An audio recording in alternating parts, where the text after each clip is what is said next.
இனிய வணக்கங்கள், அன்பு நண்பர்களே. மீண்டும் ஒரு புத்தம் புதிய நன்னாள் இறைமையின் வரமாக நமது தளத்தின் முதல் படிநிலையாக நேர்மறை சிந்தனைகளை நம்மிடையே விதைக்க இணைகின்றார் அன்பு தோழர் கற்பகவள்ளி அவர்கள். அவர்களை அன்புடன் வரவேற்போம். நன்றி.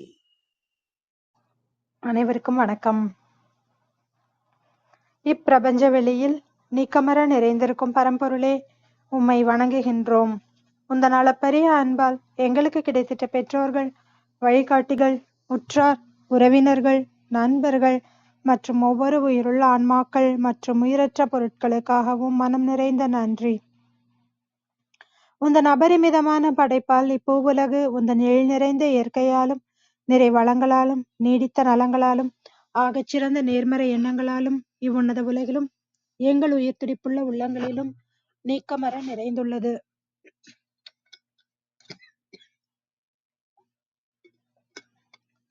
உந்தன் அளப்பரிய அன்பினாலும் அருளினாலும் ஆசீராலும் நாங்கள் ஒவ்வொருவரும் உயர்ந்த உன்னதமான வாழ்வியல் பயணத்தை நிறைவுடனும் நிம்மதியுடனும் அன்றாடம் மேற்கொண்டு வருகின்றோம், ஆகச்சிறந்த வழிகளில்.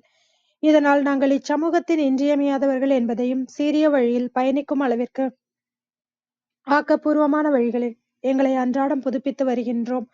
உந்தன் ஒப்பற்ற வழி நடத்துதலுடன் சிறுதுளி பெருவெள்ளமாகும் என்பதைப் போல் நாங்களும் சிறுக சிறுக சாதனை துளிகளை கோர்த்து வருங்கால சரித்திரத்தை ஆக்கப்பூர்வமான முன்னெடுப்புகளால் அலங்கரிக்கும் வரம் தாரும்.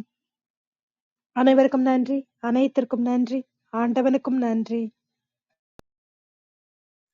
நன்றிங்க அன்பு தோழர். நமது நிகழ்வின் அடுத்த படிநிலையாக நாம் ஒரு நிமிட தியானத்திற்குள் பயணிக்க இருக்கின்றோம். கண்களை மெலிதாக மூடிக்கொள்வோம். கரங்களை கோர்த்துக் கொள்வோம். இப்பிரபஞ்ச பெருவழியில் உள்ள இறைமைக்கு மனதார நன்றி பகிர கிடைத்த மற்றும் ஒரு அற்புதமான நன்னாள் இது. இப்பொழுது நாம் உச்சரிக்க இருக்கும் ஒவ்வொரு வார்த்தைகளுடன் நன்றி உணர்வினையும் கலந்து இறைமைக்கு சமர்ப்பிப்போம் அன்பின் காணிக்கையாய். இன்றெடுத்து அன்றாடம் அமுதூட்டி அன்பாகவும் கருணையாகவும் மாறிப்போன அன்பு தாய்க்கு மனம் நிறைந்த நன்றி. ஒவ்வொரு நாளையும் ஒவ்வொரு பொழுதையும் தமது உழைப்பாலும் தியாகத்தாலும் குடும்பத்தை நிறைத்து அறிவாகவும் ஆற்றலாகவும் மாறிப்போன அன்பு தந்தைக்கு மனம் நிறைந்த நன்றி. பரிசுத்தமான இயற்கையை பரிசளித்து சென்ற நம் முன்னோர்கள் ஒவ்வொருவருக்கும் மனம் நிறைந்த நன்றி. இப்பிரபஞ்ச கற்பித்தல் என்னும் இனிய அனுபவங்கள் வாயிலாக அன்றாட பொழுதுகளை அர்த்தமுள்ளதாக்கும் ஆசிரிய பெருந்தகைகள் ஒவ்வொருவருக்கும் மனம் நிறைந்த நன்றி. இப்பிரபஞ்ச பூ உலகினுள் பயணித்துக் கொண்டிருக்கும் பயணிக்க இருக்கின்ற ஒவ்வொரு உயிருள்ள ஆன்மாக்களுக்கும் மனம் நிறைந்த நன்றி. உயிரற்ற பொருட்களாய் வாழ்வின் உடன் வழி துணையாய் வாழ்வின் பாதையை என்றென்றும் நிறைக்கும் உயிரற்ற பொருட்களுக்கும் மனம் நிறைந்த நன்றி. இப்பிரபஞ்ச பூ உலகினை தமது பேரன்பாலும் பேரருளாலும் பேராசிராலும் ஆண்டு அரவணைத்து காத்து வரும் அந்த ஆண்டவனுக்கும் நன்றி. இப்பொழுது நமது சுவாசத்தின் ஓசையில் அது பயணிக்கும் பாதைகளில் நாமும் ஒரு நிமிடம் இணைந்து பயணிப்போம், நம் மூச்சின் சுவாசத்தினை சீர்மைப்படுத்தியவர்களாய்.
பிரபஞ்ச பெருவெளி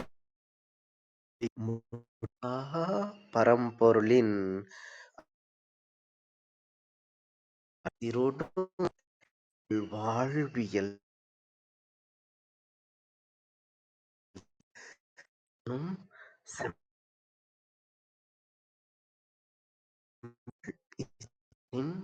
சீர்கள் இல்லாமல்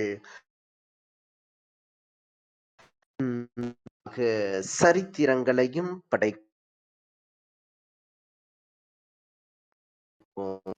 இறைமைக்கு நன்றி.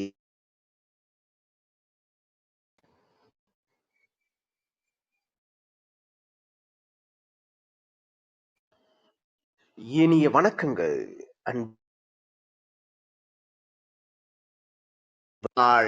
இறைமையின்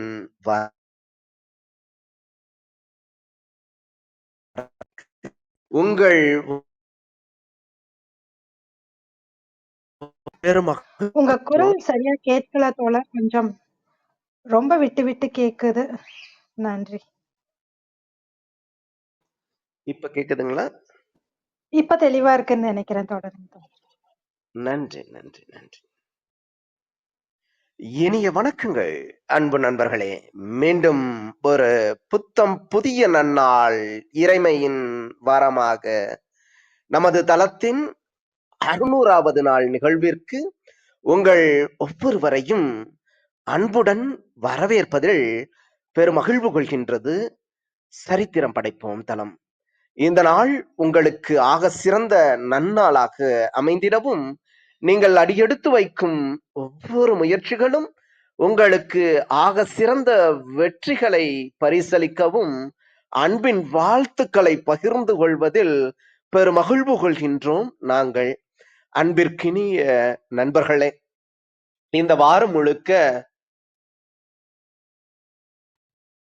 நாம் நற்சான்று என்ற ஒரு அற்புதமான தொகுப்பின் கீழ் நமது சிந்தனைகளை செழுமைப்படுத்தி வருகின்றோம். இந்த நற்சான்று தொகுப்பில் நம்மிடையே நற்சான்றாய் விளங்கி வரும் முன்னாள் ஆட்சியர் வே. இறையன்பு அவர்கள் எழுதிய 10,000 மைல் பயணம் என்ற ஒரு பயண கட்டுரையின் புத்தகத்தின் சாராம்சத்தினை இன்று நம்மிடையே அன்பு பரிசாக வழங்க இணைந்திருக்கின்றார் கல்லூரியில் 2ஆம் ஆண்டு வரலாறு படிக்கக்கூடிய மாணவி மு. சௌந்தர்யா அவர்கள். திருச்சி அருகிலுள்ள தோகைமலை செர்வைட் கல்லூரியில் 2ஆம் ஆண்டு வரலாற்றுத்துறை மாணவியாக பயணித்து வரும் அன்பு சகோதரி அவர்கள் இன்று நம்மிடையே இறையன்பு ஐயா அவர்களின் புத்தகம் சார்ந்த சாராம்சத்தினை எப்பொழுது வழங்க இணைந்திருக்கின்றார். இறையன்பு அவர்கள் எப்பொழுதுமே தெள்ளத் தெளிந்த நடையில் நிறைய நற்கருத்துகளை நம்மிடையே பதியமிடுவதில் வல்லவராக விளங்குபவர். எளிய மொழி நடையில் ஒவ்வொருவரையும் ஈர்ப்பதில் வல்லவராக விளங்கக்கூடியவர். தம்முடைய ஆளுமை திறத்தை தமது பணிகளோடு நிறுத்திக் கொள்ளாமல் எழுத்திலும் பேச்சிலும் என்றென்றும் சிறந்து விளங்கக்கூடிய ஒருவராக வலம் வருபவர். சமீபத்தில் நிறைய இளைஞர்களுக்கு வாழ்வியல் முன்னோடியாகவும் செயல்பட்டு வருவதில் வல்லவராக இருக்கக்கூடியவர். அத்தகைய ஆளுமை திறனும் அறிவு திறனும் நிறைந்த ஒருவரின் புத்தகம் நமது 600வது நிகழ்வில் 10,000 மைல்களாய் நீண்டு செல்வது பெரு மகிழ்விற்குரிய விடயமாக இருக்கின்றது. வளரும் தலைமுறைகள் இத்தகைய அறிவார்ந்த ஆளுமைகளின் புத்தகத்தை படித்து தெளிந்து அதை நமக்கு பரிசளிப்பது என்பது கூடுதல் சிறப்பளிக்கக்கூடிய ஒன்று. 19 வயது நிரம்பிய இளைஞி இன்று இறையன்பு அவர்களுடைய புத்தகத்தினை வாசித்து அதை நமக்கு பரிசளிப்பது என்பது ஒரு ஆக்கப்பூர்வமான சமுதாய வளர்ச்சியாக இங்கு பார்க்கப்படுகின்றது. வாருங்கள், அடுத்த 50 நிமிடங்கள் அற்புதமான சிறப்புரையில் இணைவோம். இன்றைய நிகழ்வின் சிறப்பு அழைப்பாளராக, சிறப்பு பேச்சாளராக நம்மிடையே இணைந்துள்ள அன்பு இளைஞி சகோதரி மு சௌந்தர்யா அவர்களை சொல்லரங்க சொந்தங்களாகிய உங்கள் ஒவ்வொருவரின் சார்பிலும் சரித்திரம் படைப்போம் தளம் இந்நிகழ்விற்கு அவரை வருக வருக வருக என்று வரவேற்பதில் பெருமகிழ்வு கொள்கின்றது. நமது வாழ்வியல் புத்தகத்தில் புத்தம் புதிதாய் இன்று மலர்ந்துள்ள புதியதோர் பக்கத்தின் அழகியதோர் அத்தியாயத்தினை 10,000 மைல்கள் வரை பயணித்து அதன் இனிய அனுபவங்கள் பெறுவோம். நமது வாழ்வியல் வழித்தடங்களை இன்னும் செம்மைப்படுத்துவோம். நன்றி.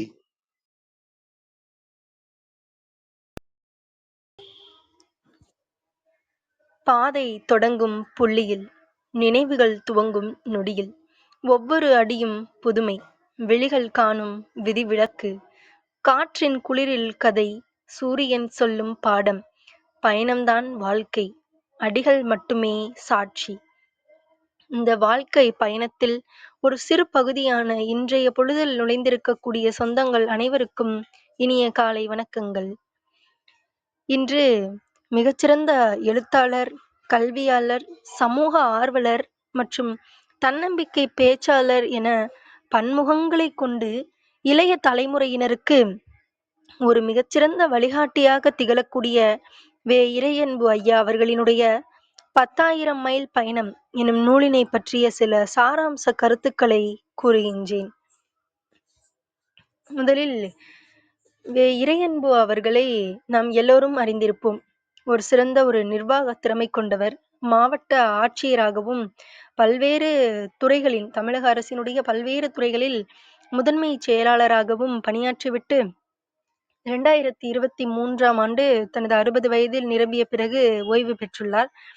இவர் மாவட்ட ஆட்சியராக இருந்த பொழுதும் தனது பல்வேறு பணிகளின் பொழுதும் கூட புத்தக வாசிப்பிற்கும் புத்தகம் எழுதுவதற்கும் என நேரங்களை ஒதுக்கி அதற்கு தகுந்த மாதிரி தனது பணியினை மேற்கொண்டுள்ளார். வே. இறையன்பு ஐயா அவர்கள் 150க்கும் மேற்பட்ட புத்தகங்களை எழுதியிருக்கிறார். இந்த புத்தகத்தின் பெயர் 10,000 மைல் பயணம். இதை பார்க்கும் பொழுது என்ன தோன்றும் என்றால், பொதுவாகவே பயணக்கட்டுரை, பயணம் பற்றியது அப்படின்னு சொன்னோம்னாலே ஒரு ஆசிரியர் இருப்பாங்க. அவங்க ஏதோ ஒரு இடத்துக்கு பயணம் சென்றிருப்பார்கள்.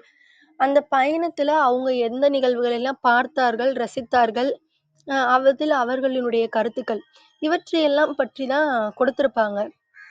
ஆனா இந்த புத்தகத்துல 10,000 மைல் பயணம் அப்படின்ற இந்த புத்தகத்துல எங்கேயும் ஆசிரியர் பயணம்லாம் செல்லல. ஆனா ஒவ்வொரு நம்ம அன்றாடம் பயன்படுத்தக்கூடிய, அன்றாடம் பேசக்கூடிய, எழுதக்கூடிய ஒவ்வொரு பொருளினுடைய அந்த வாழ்க்கை பயணத்தை பற்றி சிறப்பாக கட்டுரைகள்ல எடுத்து கூறியிருக்கிறார். இந்த புத்தகம் வே. இறையன்பு ஐயா அவர்கள் புதிய தலைமுறை அப்படின்ற ஒரு வார இதழில் 45 வாரங்கள் தொடரா கட்டுரைகளா எழுதியிருக்கிறார். இவற்றை எல்லாத்தையும் தொகுத்து புதிய தலைமுறை பதிப்பகம் 10,000 மைல் பயணம் அப்படின்ற ஒரு நூலாக வெளியிட்டிருக்காங்க. இந்த நூல் 2010ஆம் ஆண்டு வெளியிடப்பட்டிருக்கிறது. இந்த நூல்ல பயணம் அப்படின்றது நம்ம ஒவ்வொருவருக்குமே அன்றாடம் முக்கியமானது. மிகவும் சிறப்பான ஒரு கருத்து இந்த நூலோட முன்னுரையில கொடுத்திருப்பாங்க. என்ன அப்படின்னா, உலகம் இயங்குவதே ஒரு சுழற்சியினாலதான். பூமி சுற்றுவதை நிறுத்திவிட்டால் நாம் சற்று நேரம் கூட தாக்கு பிடிக்க முடியாது. தயிரை சுற்றும் பொழுது வெண்ணெய் ஆகிறது. மனிதன் சுற்றுகிற பொழுது மனிதன் ஒரு அமிழ்தம் போல மாறுகிறான் அப்படின்னு கொடுத்திருப்பாங்க. பயணம் அப்படின்றது எல்லா உயிரினங்களுக்குமே மிகவும் முக்கியமான ஒன்று. உதாரணமா நம்ம ஒரு இடத்துல தண்ணி அப்படி கீழே ஊத்துறோம் அப்படின்னு வைங்களேன், அந்த தண்ணி அதே இடத்துல நிக்காது, இன்னொரு இடத்துக்கு நகர்ந்து போகும். அது கூட ஒரு பயணம் அப்படின்னு தான் சொல்லணும். ஒரு மரத்துல இருக்கக்கூடிய ஒரு விதைகள் கூட அந்த இடத்துலயே விழுந்து இன்னொரு மரமா முளைக்கிறதுக்கு விரும்புறது கிடையாது. அதனாலதான் அவை ஒரு பழங்களா மாறி பழங்களை பறவைகளோ வேற மனிதர்கள உண்டு அவற்றினுடைய விதைகள் வந்து வேறொரு இடத்துக்கு சென்று அங்க முளைப்பதற்கு தான் விரும்புகின்றது. பறவைகள், விலங்குகள் எல்லாமே வந்து தன்னுடைய இனப்பெருக்கத்திற்காகவும், உணவு தேவைக்காகவும் தினம் தினம் வந்து பயணம் மேற்கொண்டு கொண்டே தான் இருக்கின்றன. சீனாவில வந்து ஒரு பழமொழி இருக்கிறது. என்னவென்றால், ஒருவன் அந்த நாட்டில் பிறந்து விட்டான் என்றால் மரணம் அடைவதற்குள் 10,000 புத்தகங்கள் படித்திருக்க வேண்டும் மற்றும் 10,000 மைல் தூரம் நடந்திருக்க வேண்டுமாம். இது சீனாவில் உள்ள ஒரு பழமொழி. இந்த நூல்ல வந்து பயணங்கள் அப்படின்றத நம்ம வந்து பல்வேறு விதமான பயணங்களா வந்து எடுத்துக்கலாம். ஒரு சில பயணங்கள் வந்து சாதனை புரியக்கூடிய பயணங்களா இருக்கும். ஒரு சில பயணங்கள் உலகையே மாற்றி அமைக்கக்கூடிய பயணங்களாக இருக்கும். ஒரு சில பயணங்கள் ஆபத்தான பயணங்களாகவும் இருக்கும். நெறைய நெறைய பயணம் மேற்கொண்டு கொண்டே இருக்கிறவர்கள் தான் ரொம்ப முதிர்ச்சியோடையும், பொறுமையோடவும் திகழ்கிறார்கள். அவர்களுடைய நடவடிக்கையிலே பார்த்தோம்னா, ஒரு தெளிவு, ஒரு சரியான ஒரு அணுகுமுறை வந்து கண்டிப்பா இருக்கும் அப்படின்னு சொல்றாங்க. இதுல நம்ம பயணம் அப்படின்றது வந்து ரொம்பவே அவசியம். ஏன் அப்படின்னா, வாரத்துல 6 நாளும் வேலை, வேலை, பணம் சம்பாரிக்கணும், வேலைக்கு போகணும் அப்படின்னு சொல்லி ஓடிக்கிட்டே இருக்கோம். அந்த 7வது நாளு நம்ம எங்கிட்டாச்சும் ஒரு இடத்துக்கு வெளியில பயணம் மேற்கொண்டு விட்டு வந்தோம் அப்படின்னா, அடுத்த நாள் நம்ம மறுபடியும் வேலைக்கு போகும்போது புத்துணர்வோட போக முடியும். இது வந்து எதற்கு ஒப்பிடலாம் அப்படின்னா, ஒரு கயிறு கட்டில் வந்து இருக்கு. அந்த கயித்து கட்டில் வந்து வாரத்துல 6 நாள் நம்ம வேலை செஞ்சுக்கிட்டே இருக்கும்போது, அந்த கயித்து கட்டில் வந்து தொங்கி போயிடுது. அத மறுபடியும் நம்ம வந்து இறுக்கி கட்டணும். அதுல மறுபடியும் நம்ம நேரா படுக்கணும்னா, அத வந்து கயிற வந்து இறுக்கி கட்டணும். அதுக்கு உதவக்கூடியது தான் வந்து இந்த பயணம் அப்படின்னு சொல்லியிருப்பாங்க. இந்த க இந்த நூல்ல மொத்தம் வந்து 45 கட்டுரைகள் வந்து குடுத்திருக்காங்க. ஒவ்வொரு கட்டுரையும் ஒவ்வொரு பொருளினுடைய அந்த பொருளினுடைய வாழ்க்கை வரலாறு, வாழ்க்கை பயணம், எங்க அது தொடங்குனது? எங்கருந்து அது எப்படி நம்ம நாட்டுக்கு வந்தது? இப்ப நம்ம எப்படி பயன்படுத்திக்கிட்டு இருக்கோம்? அந்த மாதிரி இது வந்து குடுத்திருக்காங்க. இதுல வந்து முதல் கட்டுரையில வந்து எத பத்தி குடுத்திருக்காங்க அப்படின்னா, அ செஞ்சி கோட்டை அப்படின்ற ஒரு கோட்டை இருக்கு. அந்த கோட்டை வந்து நம்ம எல்லாருக்குமே தெரியும். ஆனா அந்த கோட்டைய வந்து சிவாஜி சொல்லுவாரு, "யாராலயுமே துளைக்கவே முடியாத கோட்டை. அவ்வளோ ஒரு ஸ்ட்ராங்கான கோட்டை" அப்படின்னு. ஆங்கிலேயர்களும் இந்த கோட்டைய வந்து கிழக்கின் ட்ராய் அப்படின்னு சொல்லுவாங்க. ஆனா அந்த கோட்டைய நம்ம நெனப்போம், இது வந்து அவ்வளோ ஒரு ஸ்ட்ராங்கான கல்லால செஞ்சிருக்காங்க. அவ்வளோ தூரம் நல்ல ஒரு அறிவியல் பூர்வமா, நுணுக்கமா பண்ணியிருக்காங்க அப்படின்னு. ஆனா அதான் கிடையாது. அந்த இடத்துக்கு நம்ம போய் பார்த்தோம்னா தான் அது தெரியும் நம்மளுக்கு. அந்த செஞ்சி கோட்டை வந்து பல்வேறு வீரர்களினுடைய தசைகளாலும், இரத்தத்தாலும் செய்யப்பட்ட கோட்டை என்று. இது அந்த பயணத்தின் மூலமா தான் நம்மளுக்கு வந்து தெரியும். அடுத்த கட்டுரையில விளையாட்டுக்கள பத்தி குடுத்திருக்காங்க. இந்த நூல்ல மொத்தம் நெறைய கட்டுரைகள் வந்து இருக்கு. ஒவ்வொரு கட்டுரையிலயும் நெறைய நெறைய கதைகளும் இருக்கு. எல்லா கதைகளுமே வந்து புனைவியல் கதைகளும், கட்டுக்கதைகளும் மட்டும் தான். இந்த கதைகள் வந்து எப்படி இருக்குன்னா, ஒரு ஒரு மதத்திற்கும் 3 மதங்கள் இருக்குன்னா, 3 மதத்திலயும் அந்த பொருள் உருவானதற்கு ஒரு ஒரு வரலாறு இருக்கு. ஒரு ஒரு நாடுகள்லயும் அந்த ஒரு ஒரு பொருளுக்கும் ஒரு ஒரு வரலாறு வச்சிருக்காங்க. அதன் அடிப்படையில பார்த்தோம்னா, விளையாட்டுல வந்து ஒரு பகுதியிலிருந்து இன்னொரு பகுதிக்கு மக்கள் போறாங்க அப்படின்னா, அந்த பகுதியில என்ன ஃபேமஸா இருக்கு அப்படின்றத பார்த்து, இது வந்து நம்ம நாட்டுக்கு நல்லா இருக்குமே அப்படின்னு சொல்லி கொண்டு வந்து இங்க பயன்படுத்துறாங்க. இப்படிதான் வந்து ஒரு ஒரு பொருளும், ஒரு ஒரு விளையாட்டு எல்லாமே வந்து மற்ற நாடுகளுக்கு பரவி இருக்கு. அப்படி யாத்திரைக்காக வந்தவர்கள் தான் வந்து நெறையா அதிக அளவுல இந்த விளையாட்டுகள பார்த்து ரசிச்சு, அந்தந்த நாடுகளுக்கு வந்து கொண்டு போய் விட்டுருக்காங்க. அதுல போலோ அப்படின்ற விளையாட்டு இருக்கும். அந்த விளையாட்டு வந்து பாரசீக நாட்டுல வந்து தோன்றியிருக்கு. அடுத்து இங்கிலாந்து நாட்டுல தான் வந்து கிரிக்கெட் விளையாடத் தொடங்கியிருக்காங்க. இந்த நாட்டுல விளையாடத் தொடங்குன விளையாட்டு வந்து அப்படியே அந்த இங்கிலாந்தினுடைய இந்த காலனி நாடுகள், அதாவது இங்கிலாந்து வந்து எந்தெந்த நாட்டுல அடிமைப்படுத்தி வச்சிருந்தாங்களோ, அந்த நாடு எல்லா நாடுக்கும் வந்து பரவிருச்சு.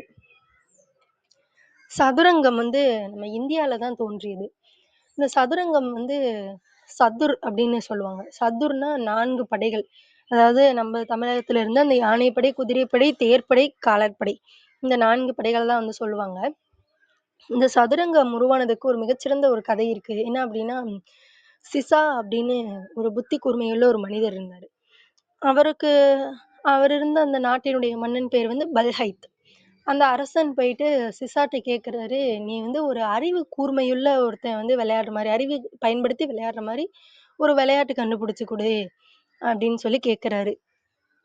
அப்பதான் சிசா வந்து 64 கட்டங்களை பயன்படுத்தி, கருப்பு, வெள்ளை கட்டங்கள பயன்படுத்தி ஒரு விளையாட்டு விளையாடலாம் அப்படின்னு சொல்லி கண்டுபிடிச்சு குடுக்குறாரு. இந்த விளையாட்ட கண்டுபிடித்த உடனே மன்னருக்கு வந்து ரொம்ப சந்தோஷமாயிடுது. அப்புறம் அவர் வந்து கேட்குறாரு, இந்த விளையாட்ட நீ கண்டுபிடிச்சு குடுத்துருக்கப்பா, உனக்கு வந்து என்ன பரிசு வேணும்?" அப்படின்னு சொல்லி கேட்குறாரு. அதுக்கு அந்த சிசா வந்து இதையும் பரிசையும் ரொம்ப அறிவுபூர்வமா அவர் வந்து கேட்டிருக்காரு. எப்படின்னு பார்த்தீங்கன்னா, "இதுல வந்து நான் வந்து 64 கட்டங்கள கொண்ட விளையாட்ட வந்து கண்டுபிடிச்சிருக்கேன் இல்லையா? அதனால எனக்கு வந்து முதல் கட்டத்துல 1 ஒரு தானியம். 2வது கட்டத்துல 2 தானியம். 3வது கட்டத்துல 4 தானியம். 5வது கட்டத்துல 8 தானியம். இப்படின்னு சொல்லி 64வது கட்டத்துல எவ்வளோ எண்ணிக்கையில வருதோ, அவ்வளோ தானியம் மட்டும் எனக்கு கொடுங்க போதும் அப்படின்னு சொல்லிர்றாரு. இவரோட கணக்குப்படி அ மன்னருடைய கணக்கர் வந்து இந்த கணக்க போட்டு கொண்டு வந்துட்டு நம்பர கொண்டு வந்து காமிக்கிறாரு. பார்த்தோட்டி மன்னருக்கு ரொம்ப அதிர்ச்சி ஆயிடுது. எவ்வளோ பெரிய நம்பரா இருக்கு. அந்த நம்பர எப்படி வாசிக்கிறதுன்னு கூட தெரியல எனக்கும். அவ்வளோ பெரிய நம்பரா இருக்கு. அந்த நம்பர் வந்து அந்த காலத்துல உலகத்திலேயே விளைந்த அந்த தானியங்களுடைய எண்ணிக்கைய விட இந்த எண் வந்து அதிகமானதா இருக்காம். அதனால மன்னர் வந்து அவனோட அறிவ ரொம்ப மெச்சி, பாராட்டி, மன்னிப்பு கேட்டுட்டு, "எனக்கு வந்து அவ்வளோ பரிசு என்னால குடுக்க முடியாதுப்பா. நான் தங்க நாணயங்களே குடுக்குறேன்" அப்படின்னு சொல்லி தங்க நாணயங்கள மட்டும் குடுத்து அனுப்பியிருப்பாரு அப்படின்னு சொல்லியிருக்காங்க. அது மாதிரி பேட்மிட்டன் வந்து அ இங்க பூனா அப்படின்ற பேர்ல முன்னாடி வந்து விளையாடிக்கிட்டு இருந்தாங்க. அதுக்கப்புறம் இங்கேருந்து இங்கிலாந்துக்கு போயி ஒரு டியூக் அதாவது துறவி. அவர் அங்க இங்கிலாந்துக்கு போயிட்டு இத வந்து விளையாட தொடங்குறாரு. அவருடைய கிராமத்தோட பேர் என்னன்னா, பேட்மின்டன் அப்படின்னு சொல்லுவாங்க. அந்த கிராமத்துல இது வந்து முதல்ல நல்லா ஃபேமஸா விளையாட தொடங்குனதுனால, அந்த விளையாட்டுக்கு பேரு பேட்மிட்டன் அப்படின்னு இன்னைக்கு வரைக்கும் நம்ம வந்து சொல்லிக்கிட்டு இருக்கோம். இதுல வந்து ஒவ்வொரு விளையாட்டுமே வந்து முற்காலத்துல பார்த்தோம் அப்படின்னா, வேற மாதிரி விளையாடிக்கிட்டு இருப்பாங்க. ஆனா அத வந்து நாகரிகமும், வளர்ச்சியும் வளர வளர, ஒவ்வொரு நாடுகளுக்கு ஏற்பவும், இடங்களுக்கு ஏற்பவும், அந்தந்த நாட்டுல இருக்கக்கூடிய அந்த மனிதர்களுக்கு ஏற்பவும், பயணத்தின் பொழுதும் அது வந்து மாற்றி மாற்றம் அடைந்துகிட்டே வருகிறது. அடுத்ததாக பயணங்களால பரவிய பயிர்கள்ல தேநீர். நம்ம அன்றாடமா டீயும், காஃபியும் இல்லாம மனிதர்களால நெறைய பேத்தால உயிர் வாழவே முடியாதுன்ற அளவுக்கு கூட இருப்பாங்க. டீ, காஃபி டெய்லி கண்டிப்பா குடிச்சே ஆகணும் அப்டின்றவங்க கூட இருப்பாங்க. இந்த தேநீர் வந்து உருவானதுக்கு நெறைய கதைகள்லாம் வந்து குடுத்திருந்தாங்க இந்த புத்தகத்துல. அதுல வந்து என்ன அப்டின்னா, ஒரு மிகச்சிறந்த கதை. என்னன்னா, ஒரு மன்னன் வந்து இருக்காங்க. அவங்களுக்கு வந்து டெய்லி வந்து ஒரு சூப் மாரி தயாரிச்சு கொண்டு போய் குடுப்பாங்களாம். அன்னைக்கு ஒரு நாள் வந்து வேலையாட்கள் வந்து சூப் தயார் பண்ணிக்கிட்டு இருக்காங்க. மன்னருக்கு வந்து பசி ரொம்ப தாங்க முடியல. "சீக்கிரம் கொண்டு வாங்க, சீக்கிரம் கொண்டு வாங்கன்னு" சொல்லி அவசரப்பட்டுக்கிட்டே இருக்காரு. அப்போதைக்கு என்ன ஆயிடுதுன்னா, அங்கனக்குள்ள அந்த சமையல் பண்ணிக்கிட்டு இருந்த இடத்துக்கு மேல பார்த்தீங்கன்னா, ஒரு தேயிலை மரம் வந்து இருந்திருக்கு. காத்தடிச்சதுல அந்த மரத்துலேருந்து ஒரு இலை வந்து அந்த சூப்ல வந்து விழுந்துருது. வேலையாட்களுக்கு வந்து என்ன பண்றதுன்னு தெரியல. சரி பரவால்ல, மன்னர் வேற அவசரப்படுறாரே, நம்ம போயிட்டு குடுத்துருவோம் அப்படின்னு சொல்லிட்டு, அதையே வடிகட்டி எடுத்துட்டு போய் குடுக்குறாங்க. மன்னர் அன்னைக்கு குடிச்சு பார்த்துட்டு, "இன்னைக்கு என்ன பண்ணீங்க?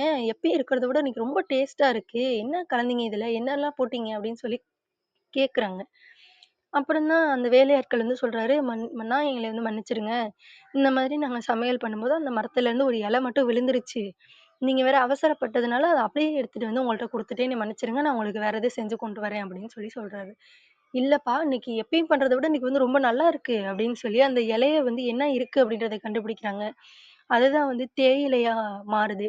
இந்த தேயிலை வந்து நம்ம இந்தியாவுக்கு எப்படி வந்ததுன்னா, ஒரு இங்கிலாந்து நாட்டின் மூலமா தான் ஐரோப்பியர்கள் மூலமா தான் நம்ம இந்தியாவுக்கு வந்து இந்த தேயிலை அறிமுகமானது. இந்த தேயிலை அப்படின்னு சொன்னோம்னாலே வரலாற்றுல பார்த்தோம்னா, நம்மளுக்கு வந்து பாஸ்டன் தேநீர் விருந்து தான் நினைவுக்கு வரும்.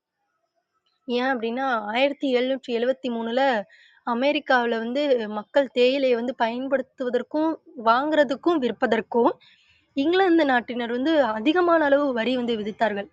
இதெல்லாம் வந்து அவங்களும் கேட்டுட்டே இருக்காங்க, "வரிய கம்மி பண்ணுங்க" அப்படின்னு சொல்லி. ஆனா வந்து இங்கிலாந்து நாட்டினர் வந்து அதிக அளவுல வரி விதிச்சுக்கிட்டே இருக்கறனால, பாஸ்டன் தேநீர் விருந்து அப்படின்றத வந்து நடத்துறாங்க. இது தேநீர் விருந்துன்னு இருக்கிறதுனால, நம்ம வந்து தேநீர் எல்லாத்துக்கும் விருந்து வச்சாங்கன்னு நினைக்கக்கூடாது. இந்த பாஸ்டன் தேநீர் விருந்து அப்படின்னா, சரக்கு கப்பல்ல வந்து தேயிலைகள் எல்லாத்தையும் கொண்டு வராங்க. அப்போதைக்கு அமெரிக்கால இருக்கக்கூடிய அங்க துறைமுகத்துல வேலை செய்யக்கூடிய மக்கள் எல்லாரும் வந்து, "எங்களுக்கு வரிய கம்மி பண்ணலைல, இந்த தேயிலைய வந்து நாங்க வந்து எதுவுமே உபயோகம் இல்லாம ஆக்கிருவோம்" அப்படின்னு சொல்லி, கப்பல்ல இருந்த அந்த பெரிய பெரிய பெட்டிகள்ல இருந்த தேயிலை எல்லாத்தையும் தூக்கி கடல்ல தூக்கி போட்டுர்றாங்க. அது வந்து என்ன கடல்னா, அந்த பாஸ்டன் கடல் துறைமுகத்துல இருந்து தூக்கி போட்டுர்றாங்க. அதனால தான் இத வந்து பாஸ்டன் தேநீர் விருந்து அப்படின்னு இத வந்து ஒரு பெயர் குடுத்திருப்பாங்க. அடுத்து வந்து காஃபி. காஃபிய வந்து மேற்கத்திய நாடுகள்ல தான் இது வந்து உருவானது. இது வந்து அரேபிய நாட்டிலயும் அதிக அளவுல வந்து பயன்படுத்துவாங்க. அதனால இது வந்து ஒரு இஸ்லாமிய பானம். "இத எப்படி நாங்க குடிக்கிறது?" அப்படின்னு சொல்லி முன்னாடி காலத்துல இந்த இந்து மன்னர்கள் எல்லாருமே வந்து இத வந்து பயன்படுத்தாமலே தான் இருந்திருக்காங்க. அது காலம் போக போக தான் வந்து அத வந்து பயன்படுத்தவே தொடங்கியிருக்காங்க. இன்னைக்கு வரைக்கும் இத்தாலியில இந்த காஃபி கோப்பை, காஃபி வந்து நம்ம வந்து ஒரு கப்ல குடிப்போம் இல்லையா? அந்த கப்ல குடிச்சு முடிச்சோட்டி என்ன பண்ணுவாங்கன்னா, கொஞ்சம் வந்து மீதி இருக்கும். அத வந்து சாசர்ல வந்து அப்படியே கவுத்து வச்சுருவாங்களாம். அப்ப அந்த சாசர்ல வந்து என்ன உருவம் வந்திருக்கோ, அந்த உருவம் வந்து அந்த கவுத்து வச்சவங்களுடைய நிகழ்காலத்தையும், அந்த காஃபி கோப்பையில வந்து என்ன உருவம் இருக்கோ, அந்த உருவம் வந்து அவங்களுடைய எதிர்காலத்தையும் குறிப்பிடுவதா நம்புறாங்க. உலக அளவிலேயே பெட்ரோல் வந்து ரொம்ப ரொம்ப முக்கியமான ஒரு வணிகமா வந்து பண்ணிக்கிட்டு இருக்காங்க. இந்த பெட்ரோலுக்கு அடுத்த நிலையில இருக்கிறது வந்து இந்த காஃபி வணிகம் தான் அப்படின்னு சொல்லியிருக்காங்க. அடுத்து என்னன்னு பார்த்தீங்கன்னா, ஒரு ஒரு பொருளுக்குமே வந்து நெறைய கதைகள்லாம் இருக்கு. அந்த கதைகள் எல்லாத்துலயுமே முக்காவாசி கதைகள்ல சொல்லியிருக்கிறது என்னன்னா, மக்கள் வந்து வறுமையில இருக்கும்போது கடவுளால், அதாவது இறைவனால அனுப்பப்பட்ட ஒரு பெண், ஒரு தேவதை போன்ற வடிவில வந்த ஒரு பெண்ணால தான் வந்து இந்த இந்த உணவு வந்து உற்பத்தியானது. அப்படின்னு சொல்லி நெறைய வந்து கதைகள் வந்து சொல்லியிருப்பாங்க. இப்படி இந்த பயணங்கள் மூலமாவும், இந்த மாரியான கதைகள் மூலமாகவும் உருவானதுல நல்ல விஷயங்கள் மட்டுமே வந்து பயணங்கள் மூலமா பரவுதா அப்படின்னா, அது வந்து கிடையாது. கெட்ட விஷயங்களும் பரவினது தான். அதுல முக்கியமா என்ன சொல்லணும்னா, புகையிலைய வந்து சொல்லலாம். இந்த புகையிலைய வந்து ஒரு மன்னர் ஒரு கடவுள் வந்து மக்கள்லாம் வறுமையால வாடிக்கிட்டு இருக்காங்க அப்படின்னு சொல்லி, ஒரு தேவதைய வந்து அனுப்புறாங்க.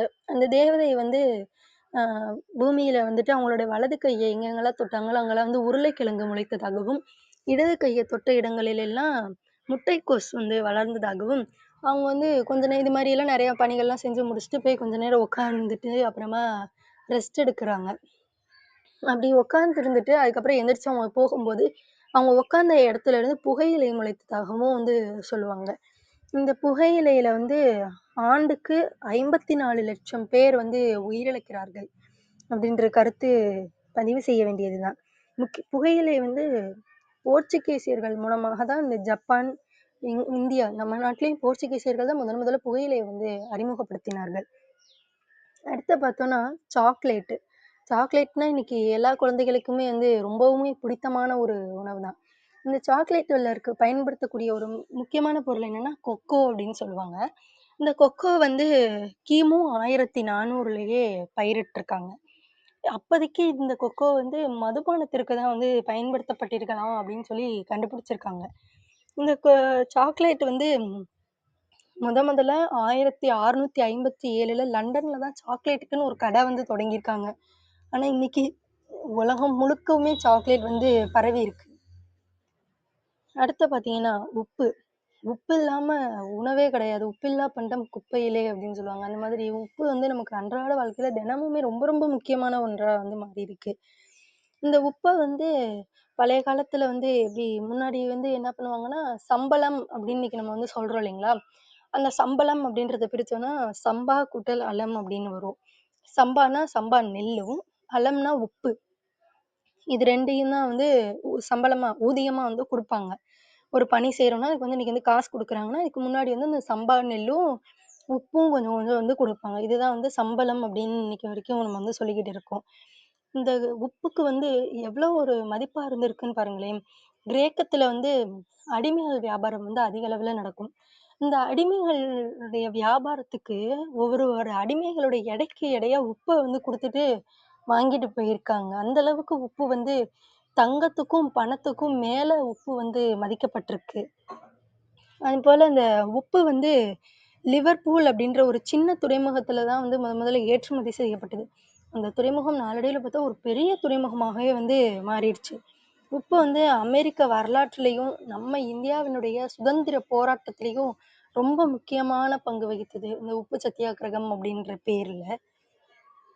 அடுத்து பார்த்தீங்கன்னா, இந்த உப்புக்கு ஒரு மிகச்சிறந்த ஒரு கதை வந்து சொல்லுவாங்க. இந்த புத்தகத்துல வந்து குடுத்துருக்காங்க ஆசிரியர். என்ன கதைன்னா, ஒரு கிராமத்துல வந்து ஒரு அதிசய பறவைன்னு ஒரு பறவை வந்து இருந்ததாம். அந்த பறவை வந்து எந்த இடத்துல போய் உட்காருதோ, அந்த இடத்துக்கு கீழ தோண்டி பார்த்தோம்னா, அங்க வந்து ஒரு புதையல் வந்து இருக்குமாம். அந்த புதையல எடுத்து கொண்டு வந்து நம்ம உடனே போயிட்டு மன்னர்கிட்ட போய் அந்த நாட்டுல இருக்க எல்லாருமே அவங்கவங்க எந்த இடத்துல போய் உட்காருதோ, அந்த இடத்த தோண்டணும். என்ன புதையல் கிடைச்சாலும் அத போயிட்டு மன்னர்கிட்ட போய் குடுத்தரணும். அப்படி ஒருத்தனோட இடத்துல போயிட்டு அந்த பறவை போய் உட்காருது. அவனும் ரொம்ப ஆசையோட இன்னைக்கு நமக்கு வந்து கண்டிப்பா புதையல் கிடைக்கும். நம்ம கொஞ்சம் இத வந்து எடுத்து வச்சுட்டு மன்னர்ட்ட போய் குடுக்கலாம். அப்படின்னு சொல்லி அவன் நினைச்சுட்டு போறான். போயிட்டு அந்த பறவை உட்கார்ந்து இருந்துட்டு அப்புறம் கொஞ்ச நேரம் கழிச்சு அது எந்திரிச்சு போயிடுது. அதுக்கப்புறம் அவன் வந்து அந்த இடத்த வந்து தோண்டி பார்க்குறான். வெறும் மண்ணு கட்டியா தான் கிடைச்சிருக்கு. அத போயிட்டு என்ன இருந்தாலும் சரி நம்ம போய் மன்னர்கிட்ட தானே குடுக்கணும் அப்படின்னு சொல்லி, போய் இவனும் போய் மன்னர்கிட்ட போய் குடுத்துர்றான். மன்னர் வந்து, "நீ எவ்ளோ தைரியம் இருந்தா என்ட்ட வந்து மண்ணு கட்டிய கொண்டு வந்து குடுப்ப?" அப்படின்னு சொல்லி அந்த அது வந்து ரொம்ப கெட்டியான ஒரு கல்லு மாதிரி இருந்தது. "இத எப்படி நீ என்ட்ட வந்து குடுக்கலாம்?" அப்படின்னு சொல்லி, "உனக்கு வந்து நான் மரண தண்டனை குடுக்குறேன்" அப்படின்னு சொல்லி அவர போய் கொலை பண்றதுக்கு தீர்ப்பு குடுத்துறாரு. அவங்களும் வந்து அவன் வந்து இறந்து போயிருவான் அதுக்கப்புறம். அதுக்கு ஒரு கொஞ்ச நாள் கழிச்சு பார்த்தீங்கன்னா, அந்த கல்ல வந்து சமையல் கட்டுல பயன்படுத்துறதுக்காண்டி அ கொண்டு போய் வச்சிருப்பாங்க. அப்படி கொண்டு போய் பயன்படுத்திக்கிட்டு இருக்கும்போது, ஒரு நாள் ஏதோ ஒரு உணவுல தெரியாம அந்த மண்ணு கட்டியோட அந்த தூள், அந்த கல்லினுடைய தூள் போய் அந்த இதுல உணவுல போய் விழுந்துருது. அத பார்த்துட்டு அத சாப்பிட்டு பார்க்குறாரு மன்னர். "இது என்ன இன்னைக்கு கொஞ்சம் டிஃபரெண்ட்டான டேஸ்ட்டா இருக்கு. இதுல என்ன போட்டீங்க?" அப்படின்னு சொல்லிட்டு கேட்குறாங்க. அப்பதான் இந்த மாரி "கல்லு தூள் கொஞ்சம் விழுந்துருச்சு" அப்படின்னு சொல்லும்போது, "இது வந்து நல்லாருக்கு. இது வந்து அம் ரொம்ப டேஸ்ட்டா இருக்கு" அப்படின்னு சொல்லி, எ போயிட்டு அந்த இடத்த போய் தோண்டி பார்க்குறாங்க. அவன் எங்க கண்டுபிடிச்சானோ அந்த இடத்த போய் தோண்டி பார்க்குறாங்க. நெறைய உப்பு வந்து கிடைக்குது. அப்புறம் தான் இப்படி ஒரு உப்பு அப்படின்ற ஒரு பண்டம் இருக்கு. இது வந்து உணவுக்காக பயன்படுத்தலாம் அப்படின்னு சொல்லி கண்டுபிடிக்கிறாங்க. அப்போ மன்னர் வந்து ரொம்பவுமே வருத்தப்படுறாரு. இப்படி ஒரு நல்ல ஒரு உணவு பண்டத்த வந்து கண்டுபிடிச்சு குடுத்துருக்கான். நம்ம அவன போய் கொலை பண்ண சொல்லி ஒரு தீர்ப்பு குடுத்து அவன் வேற இறந்து போயிட்டானே! அப்படின்னு சொல்லி. இந்த உப்பு கண்டுபிடிச்சதோட விளைவு தான் வந்து ஒரு ஒரு பையன் ஒருத்தன் வந்து இறந்து போயிருக்கான் அப்படின்னு சொல்லி சொல்லியிருப்பாங்க. அந்த உப்பு வந்து இன்னைக்கு உலக அளவுல எவ்வளோ உப்பு தயாரிக்கிறாங்களோ, அந்த உப்புல இருந்து வெறும் 7% மட்டும் தான் வந்து உணவுக்காக அப்படின்னு சொல்லி பயன்படுத்துறாங்க. மற்ற எல்லாமே வந்து தொழிற்சாலைகளுக்காக தான் முக்காவாசி வந்து பயன்படுத்திக்கிட்டு இருக்காங்க உப்ப.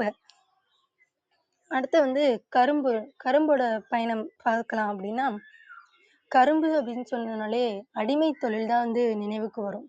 ஏன்னா, கரும்பு வெட்டுவதற்காக தொழிலாளர்கள வந்து அடிமைகளா ஏத்திக்கிட்டு போயி, அங்க வந்து பணியில வந்து ஈடுபடுத்துவாங்க. இந்த ஒவ்வொரு ஸ்பூன் நம்ம வந்து இன்னைக்கு சர்க்கரை சாப்பிடுறோம் அப்படின்னா, அந்த ஒவ்வொரு ஸ்பூன் சர்க்கரையிலயும் பல்வேறு அடிமைகளினுடைய கண்ணீரும், ரத்தத் துளிகளும் தான் வந்து அடங்கியிருக்கு அப்படின்னு சொல்லுவாங்க. அந்த இனிப்பு சுவையில பலரினுடைய கசப்பு வாழ்க்கை வந்து முடங்கி கிடக்கிறது. அடுத்தது இந்த வாசனை திரவியங்கள். வாசனை திரவியங்கள்னாலே நம்மளுக்கு வந்து முதல்ல ஞாபகம் வருது இந்த சந்தனம், ரோஜா இது எல்லாத்தையும் வந்து சொல்லலாம். இந்த வாசனை திரவியங்கள வந்து கிமு 2000த்திலேயே பயன்படுத்த வந்து தொடங்கியிருக்காங்க. எங்கன்னா, எகிப்து நாட்டுல தான் முதல்ல பயன்படுத்த தொடங்கியிருக்காங்க. அங்க வந்து இறந்து போனவங்களுடைய அந்த சடலங்கள வந்து ரொம்ப நாள் வந்து பாதுகாத்து வச்சிருப்பாங்க.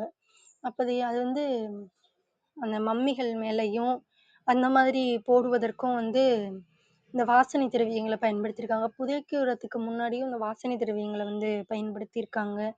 இது ரொம்ப பரவுனது எப்பன்னா, பாரசீகத்தில வந்து ஃப்ளேக் நோய் அப்படின்னு சொல்லி ஒரு நோய் வந்து வந்ததாம்.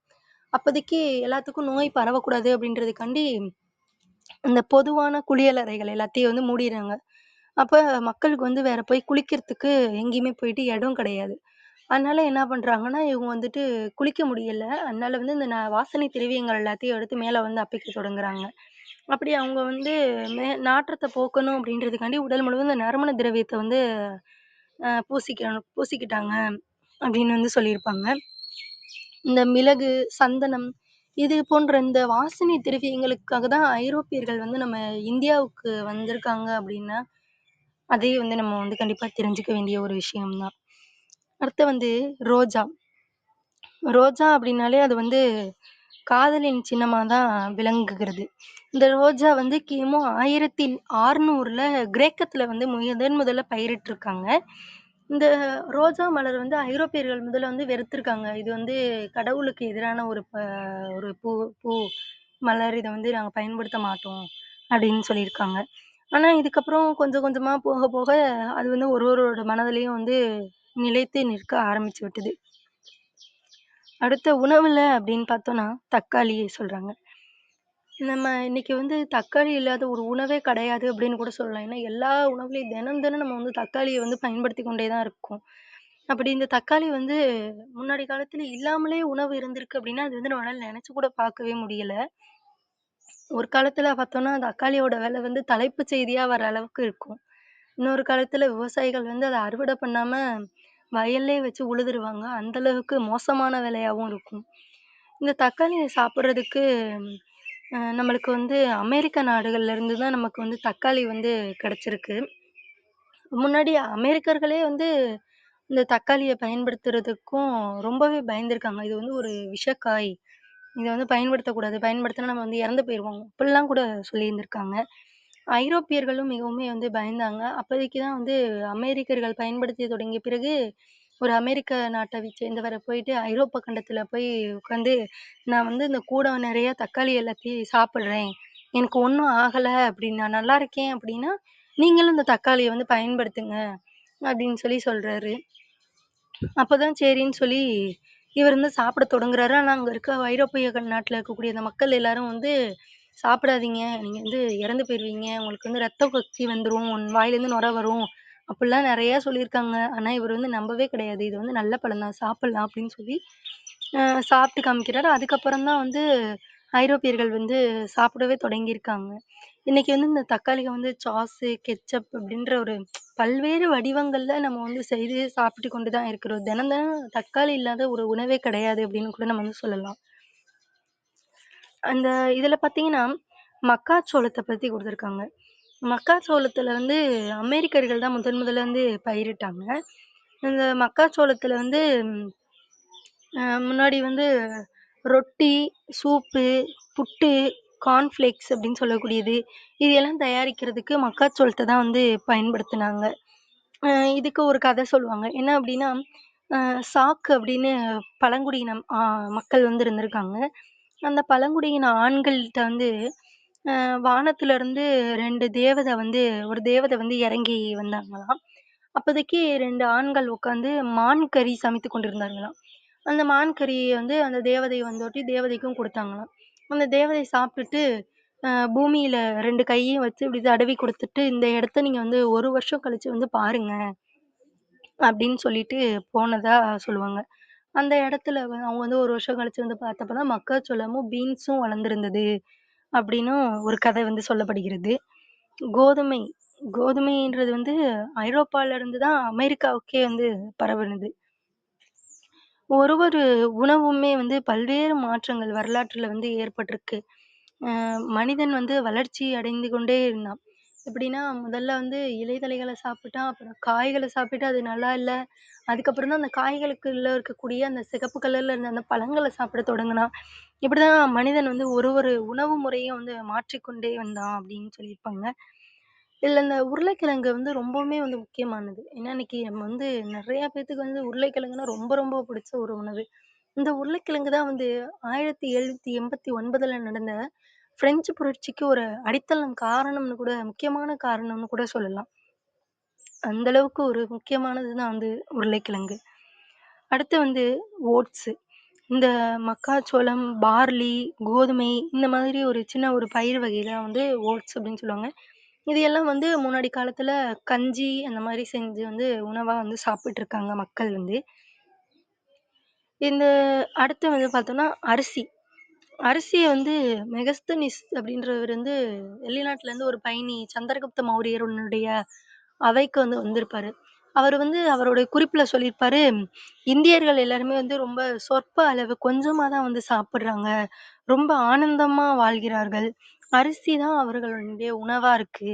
அவங்க வந்து ரொம்ப நல்ல டேஸ்ட் உள்ளவங்களா இருக்காங்க. பசிச்சா மட்டும் தான் ருசிக்கிறாங்க." அப்படின்னு சொல்லி அவருடைய குறிப்புல வந்து சொல்லியிருக்கிறதா சொல்லுவாங்க. அடுத்து பார்த்தீங்கன்னா, சிறுதானியங்கள். சிறுதானியங்கள்ல வந்து தேன், தினை மாவு இதெல்லாம் வந்து நம்ம தமிழகத்துல தான் வந்து முதல்ல விளைவிக்கப்பட்டு இருக்கிறது. கம்பு வந்து ஆப்பிரிக்க கண்டத்துல தான் முதல்ல விளைவிக்கப்பட்டிருக்கு. புரதச்சத்துக்கு மேற்கத்திய நாடுகள்ல இருந்து மாமிசத்த அதிக அளவுக்கு வந்து சாப்பிட்டுருக்காங்க அப்படின்னு சொல்லியிருப்பாங்க. அடுத்து பட்டாணி வந்து ஆசியா கண்டத்திலயும், கொண்டைக்கடலை இத்தாலி இத்தாலி, கிரேக்கம் போன்ற நாடுகள்லயும், உளுந்து வந்து தெற்காசியாவிலும், சோயா, மொச்சை போன்றவை வந்து கிழக்காசியாவிலயும் வந்து விளைவிக்கப்பட்டிருக்கு. ஆனா, இது எல்லாத்துலயுமே வந்து நம்ம வந்து பார்க்க வேண்டிய ஒரு விஷயம் என்ன அப்டின்னா, நம்ம தமிழகத்திலயும் சரி, நம்ம இந்தியாவிலயும் சரி, விளைவிக்கப்பட்ட அந்த பொருட்கள் எதுவுமே இன்னைக்கு நம்ம பயன்பாட்டுல இருக்கான்னு யோசிச்சு பார்த்தோம்னா, கண்டிப்பா கிடையாதுன்னு கூட சொல்லலாம். ஏன்னா, இன்னைக்கு இந்த தேன் தேன் கூட அதிக அளவு கொஞ்சம் கொஞ்சம் நம்மளுக்கு வந்து கிடைக்குது. ஆனா, அது வந்து கலப்படம் தேனா தான் வந்து இருக்கு. உண்மையான தேன்னு சொல்லி எதுவுமே சொல்ல முடியல நம்மளால இன்னைக்கு. தினை மாவு எதுவுமே கேழ்வரகு, கம்பு, சோளம் இதெல்லாம் நம்ம தமிழகத்துல தான் விளைவிக்கப்பட்ட சிறுதானியங்கள். ஆனா, இது எதுவுமே இன்னைக்கு வந்து நம்மள்ட்ட பயன்பாட்டுல இருக்கா அப்படின்னு கேட்டா, இல்லன்னு தான் நம்ம வந்து சொல்லணும். ஆனா, வெளிக்கண்டத்துல இருந்து ஐரோப்பா, அமெரிக்கா அங்கருந்து வந்த உருளைக்கிழங்கு, தக்காளி இது எல்லாமே இன்னைக்கு நம்மளோட உணவுல தினம் தினம் இடம்பெற்றுக் கொண்டே வருகிறது. இதற்கெல்லாம் என்ன காரணம் அப்படின்னு பார்த்தோம்னா, நாம தான் நம்மளுடைய அந்த கலாச்சாரத்த, நம்மளுடைய பண்பாட்ட, நம்மளுடைய உணவு முறைகள எதையுமே வந்து பாதுகாத்து வைக்கல. ஒவ்வொரு உணவு முறையும் பயணத்தின் பொழுது நாட்டுக்கேற்ப வந்து மாறுபட்டு கொண்டு தான் இருக்கு. இங்க புதுசா ஒரு உணவு முறை வருது அப்படின்னா, அந்த உணவு முறையில வந்து உணவு முறையால பாரம்பரியமா நம்மளோட பயன்படுத்திக் கொண்டிருக்கக்கூடிய அந்த பழைய உணவு முறைகள் அழிந்து விடாமல் நம்ம வந்து பாதுகாத்து வைத்துக் கொள்ள வேண்டும். இங்க இந்த இட்லி, தோசை அதெல்லாம் வந்து நம்ம தமிழகத்துல உருவான இந்தியால உருவான உணவு வகைகள் தான். அந்த இட்லிய வந்து மிகவும் சிறப்பா வந்து சொல்லியிருப்பாங்க. உளுந்துல தான் முதல்ல இட்லியே வந்து தயார் பண்ணியிருக்காங்க. அதன் பிறகு தான் அதோட அரிசியவும் சேர்த்து தயார் பண்ணியிருக்காங்க இட்லின்றது வந்து. அதுக்கப்புறம் பீஸா. பீஸானா வந்து எப்படி கண்டுபிடிச்சிருக்காங்கன்னா, அ ஒருத்தன் வந்து சும்மா அந்த சூதாட்டம் விளையாடிக்கிட்டு இருக்கான். அப்போதைக்கு அவனுக்கு வந்து சாப்பிட கூட நேரம் இல்ல. அவ்வளோ ஒரு ஆர்வமா அவன் வந்து விளையாடிக்கிட்டு இருக்கான். அப்போதைக்கு பசிக்குது. என்ன பண்றது? விளையாடணுமே அப்படின்றதுக்காக, 2 ரொட்டி முன்னாடி வந்து ரொட்டின்னு தான் சொல்லுவாங்க. அந்த சப்பாத்தி மாதிரி இருக்கத. அந்த ரொட்டிக்கு நடுவுல ஒரு பீஸு மாமிசத்தையும் வச்சு, அத அப்படியே சேர்த்து சாப்பிடுறான். இதுதான் வந்து பீஸா அப்படின்னு இன்னைக்கு வந்து நம்ம சொல்லி, அந்த 2 ரொட்டிக்கு நடுவுல காய்கறிகளையோ, மாமிசத்தையோ வச்சு சாப்பிட்டு கொண்டு இருக்கிறோம். அதுக்கு பேரு தான் வந்து பீஸா அப்படின்னு சொல்றாங்க. சப்பாத்தியும் வந்து முன்னாடி காலத்துல கோதுமை, பார்லி எல்லாம் பயன்படுத்தி கூட சப்பாத்தி இதெல்லாம் வந்து பண்ணியிருக்காங்க அப்படின்னு சொல்லியிருப்பாங்க. இந்த உணவு பொருட்கள்ல கூட மதமும் முன்னாடி காலத்துல பார்த்துருக்காங்க. இது வந்து இஸ்லாமிய மதத்த சேர்ந்த உணவு. இது வந்து கிறிஸ்தவ மதத்த சேர்ந்த உணவு. இது வந்து இந்து மதத்த சேர்ந்த உணவு அப்படின்னு சொல்லி, உணவையும், மதத்தையும் கூட வந்து மாத்திக்கிட்டு இருக்காங்க. ஒரு ஒரு நாட்டுக்கும் ஒரு ஒரு உணவு முறைகளும் வந்து இருந்திருக்கு. அடுத்து பார்த்தீங்கன்னா, அ வளர்ப்பு மிருகங்கள் இந்த மாரி மனிதன் வந்து எந்த ஒரு உயிரினமும் முன்னாடி வந்து வீட்டு விலங்கா வந்து இருக்கல. ஒரு விலங்கா கொஞ்சம் கொஞ்சமா மனிதன் தான் வந்து அத வந்து அடிமைப்படுத்தி, அத வந்து மாத்தி கொண்டே வந்திருக்கிறான். இதுல வந்து ஒட்டகத்த வந்து பாலைவன கப்பல் அப்படின்னு சொல்லுவாங்க. ஏன் அப்படின்னா, எல்லா விலங்குகளுமே வந்து அ 4 கால் இருக்குன்னா, முன்னாடி எந்த கால் எடுத்து வைக்குதோ, பின்னாடி அதே கால தான் எடுத்து வைக்கும் முன்னாடி. ஆனா, ஒட்டகம் வந்து முன்னாடி வந்து வலது கால எடுத்து வச்சா, பின்னங்கால் வந்து இடது கால எடுத்து வைக்கும். இப்படி அசைந்து அசைந்து போறதுனால இது வந்து பாலைவனத்துல தான் இது வந்து அதிகமா இருக்கும் இல்லையா? அதனால இது வந்து பாலைவன கப்பல் அப்படின்னு சொல்லுவாங்க. இந்த ஒட்டகத்துக்கு இருக்கக்கூடிய அந்த திமில், அத வந்து அ இறைவன் வந்து தண்ணீர வந்து ஒட்டகம் சேமிச்சு வைக்கணும் அப்படின்றதுக்காண்டி இறைவனால படைக்கப்பட்டது தான் அந்த திமில் அப்படின்னு நெறைய கட்டுக்கதைகள்லாம் வந்து இருக்கு. ஆனா அது வந்து கிடையாது. அந்த திமில் வந்து முழுக்க முழுக்க வந்து கொழுப்புகளால மட்டும் தான் வந்து நிறைஞ்சிருக்கு அப்படின்னு சொல்லியிருப்பாங்க. இதுல ஒவ்வொரு விலங்குகளுக்கு பின்னாடியும் ஒரு கதைகள் வந்து காணப்படுது. இந்த ஒட்டகங்கள் வந்து 150 கிலோ வரைக்கும் சர்வ சாதாரணமா தூக்கிக் கொண்டு நடக்கக்கூடிய திறன் மிக்கதா வந்து இருக்கு. அடுத்து வந்து குதிரை. குதிரை வந்து குதிரைனாலே எனக்கு வந்து லாடம் வந்து ஞாபகத்துக்கு வரும். இந்த லாடத்த வந்து வீட்ல வச்சிருந்தோம் அப்படின்னா, பேய், பிசாசு எதுவுமே நம்ம வீட்டுக்கு வந்து வராது. கருப்பு வந்து அண்டாது அப்படிலாம் சொல்லுவாங்களாம். ஏன் அப்படின்னா, முன்னாடி காலத்துல இந்த லாடத்த வந்து ஒருத்தன் வீட்ல வந்து ஒரு பிசாசு வந்து தங்கியிருந்ததாம். அப்போதைக்கு அவன் வந்து லாடத்த காமிச்சு, இன்னமேட்டுக்கு நீ வந்து என் வீட்டுக்கு மேல வந்து தங்கக்கூடாது அப்படின்னு சொல்லி, அந்த லாடத்து மேல சத்தியம் வாங்கிக்கிட்டு, அந்த பிசாச வந்து வெளியில விட்டுருவானாம். அதுலருந்து இந்த லாடம் வீட்ல இருந்ததுன்னா, நம்ம வீட்டுக்கு வந்து பிசாசு வந்து தங்காது. அப்படின்ற ஒரு மூட நம்பிக்கை வந்து பரவிருது மக்களுக்கிட்ட. இன்னைக்குமே நெறைய பேத்தோட வீட்ல பார்த்தீங்கன்னா, அந்த லாடத்த வந்து முன்னாடியே வந்து தொங்க விட்டு வச்சிருப்பாங்க. இதுல பார்த்தீங்கன்னா, குதிரை அப்படின்னாலே இது வந்து அலெக்சாண்டரோட 14 வயசுல முதல்ல ரொம்ப அடக்கவே முடியாத ஒரு குதிரைய வந்து அடக்கியிருப்பாரு. அந்த குதிரை தான் அலெக்சாண்டருக்கு ரொம்பவுமே வந்து புடிச்சமான குதிரையா மாறுது.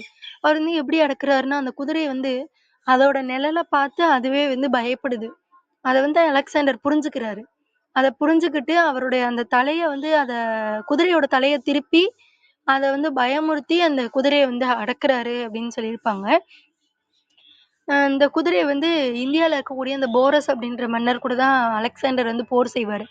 அப்படி போர் செய்யும் பொழுது தான் அந்த குதிரை வந்து இறந்தது அப்படின்னு சொல்லியிருப்பாங்க.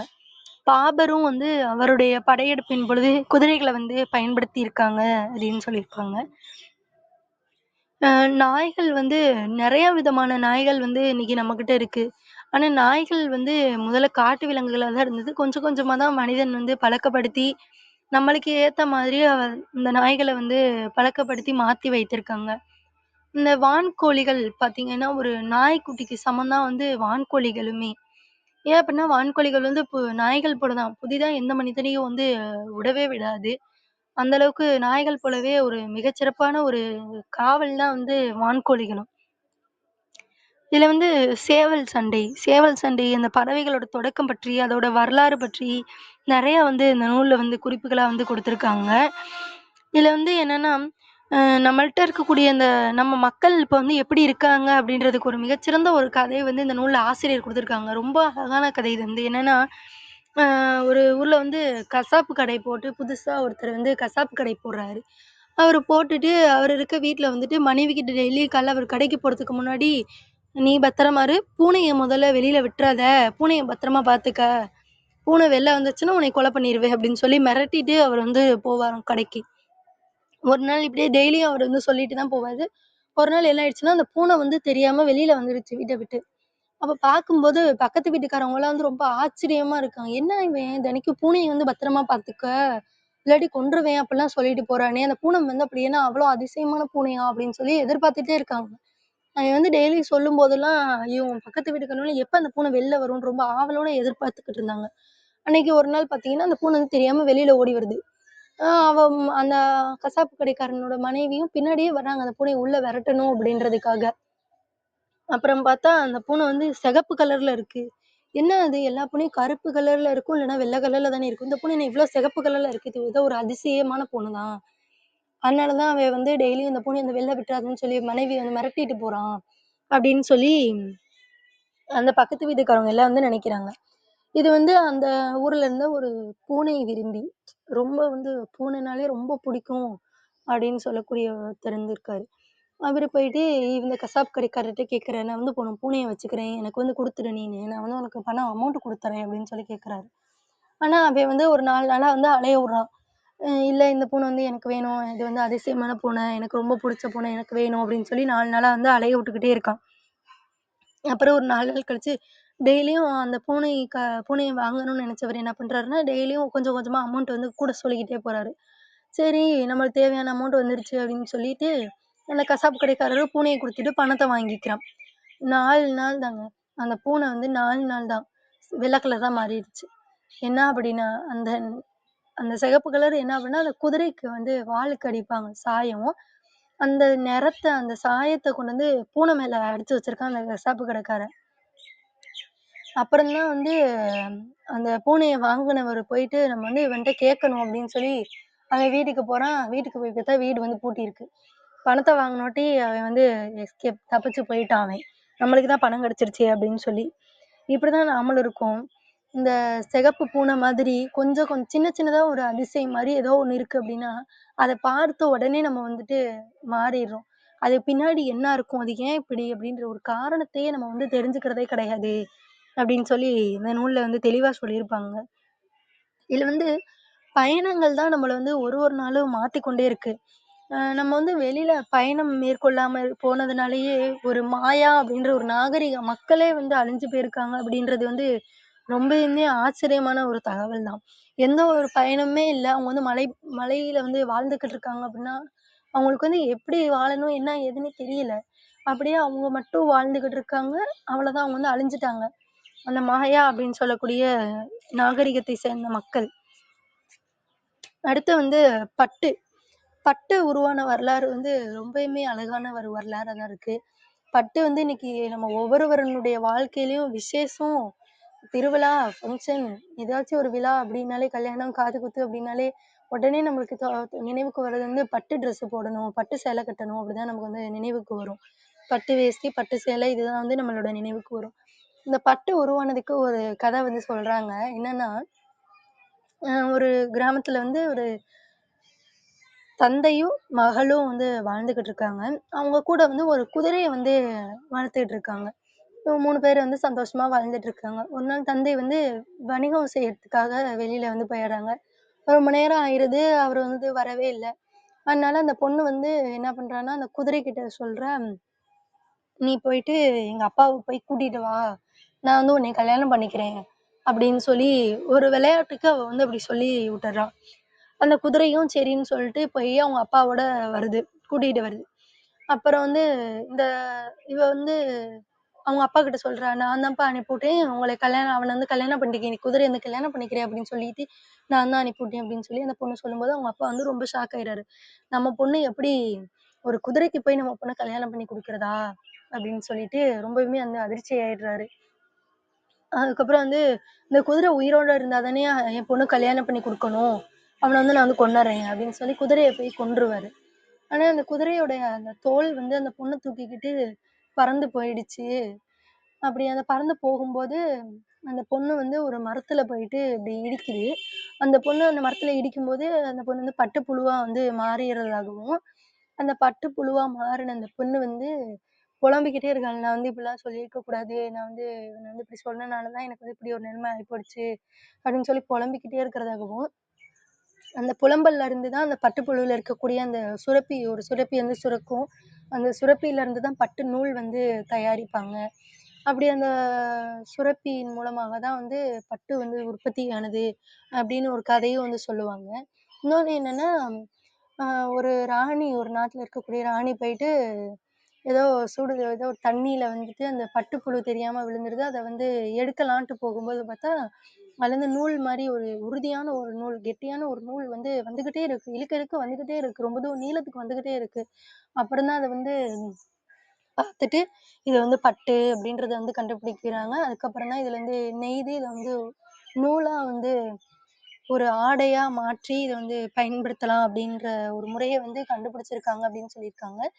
இந்த பட்டு வந்து முன்னாடி காலத்துல எப்படி இருந்ததுன்னா, ரொம்ப ரொம்ப வந்து மெலிசா இருந்தது. ரொம்ப மெலிசா வந்து இந்த பட்டு வந்து இருந்திருக்கு அப்படின்னு சொல்லுவாங்க.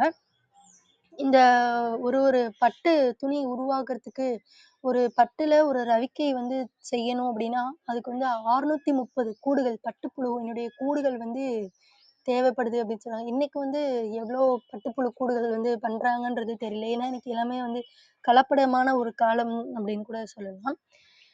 அடுத்து பார்த்தீங்கன்னா வந்து தேனீ. தேனீய வந்து எப்படி சொல்லலாம்னா, எல்லா விலங்குகள்லயுமே உலகத்துல இருக்கக்கூடிய எல்லா விலங்குகளிலுமே ரொம்பவுமே வந்து ஒரு கௌரவமானது என்னன்னா தேனீ தான். ஏன்னா, அது வந்து டெய்லியும் உழைத்துக் கொண்டே இருக்கிறதுனால மட்டும் கிடையாது. மத்தவங்களுக்காக தேனீ வந்து உழைக்குதாம். தேனீ வந்து மனிதர்களுக்காகவே தான் உழைத்துக் கொண்டே இருக்கிறது. தேன் வந்து சேகரித்து, சேகரித்து அந்த கரெக்டான அந்த ஒரு அருங்கோண வடிவத்துல கூடு கட்டி, அந்த கூடுகள்ல தான் போய் சேகரித்து கொண்டு வந்து அந்த தேன்கள கொண்டு வந்து வைத்து, சேகரித்து கொண்டு வைத்துக் கொண்டே வருகிறது. அது வந்து எதுக்காகன்னா, மனிதர்கள் போய் அத வந்து எடுத்துட்டு வந்து சாப்பிட்டு விடுகிறார்கள். இன்னைக்கு வந்து இந்த தேன் வளர்ப்பு முறை வந்து ரொம்பவுமே வந்து டெக்னாலஜி அறிவியல் வளர்ச்சினால மாறிக்கொண்டே தான் இருக்கு.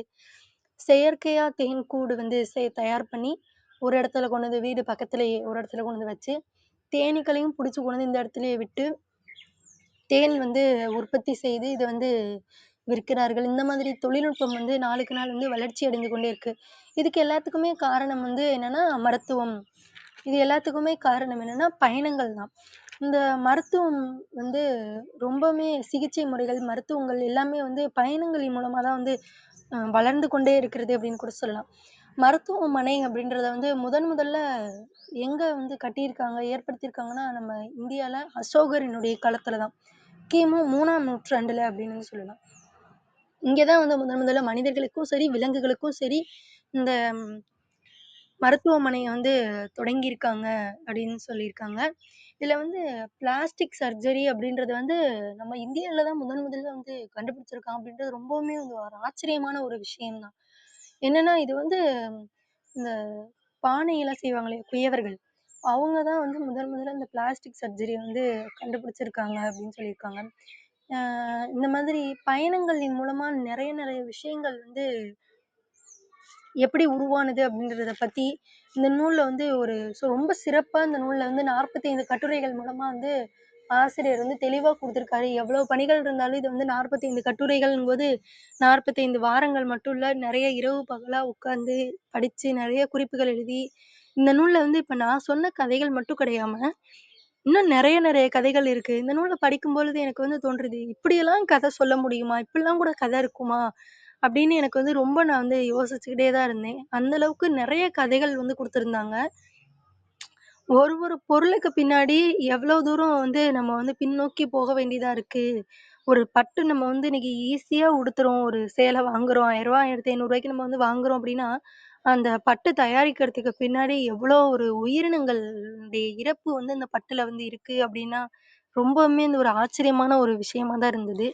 இந்த நூல் வந்து இந்த தேர்வுக்காக படிக்கிறவங்களுக்கும் சரி, மத்தவங்களுக்கும் சரி, யாரு வேணா இந்த நூல் வந்து படிக்கலாம். ஆனா நெறைய விஷயங்கள், நெறைய புது தகவல்கள் தான் வந்து இந்த நூல்ல வந்து இருந்தது. எந்த ஒரு கருத்துக்குமே வந்து வேண்டாம் அப்டின்லாம் நம்மளால ஈஸியா வந்து ஒதுக்கிடவே முடியாது அப்டின்னு சொல்லலாம்.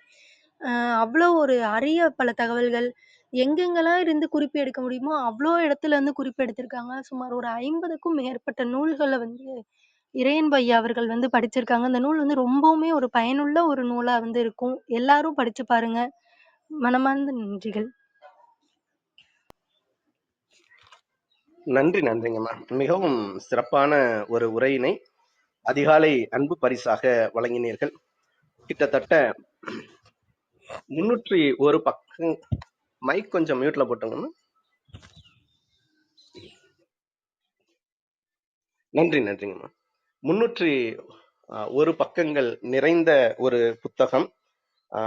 இதன் மதிப்பு ரூபாய் 400.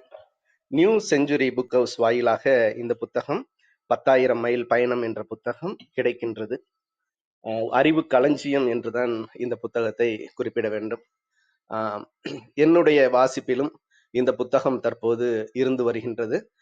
ஒவ்வொரு நாளும் ஒவ்வொரு பகுதிகளாக வாசித்து வருகின்றேன்.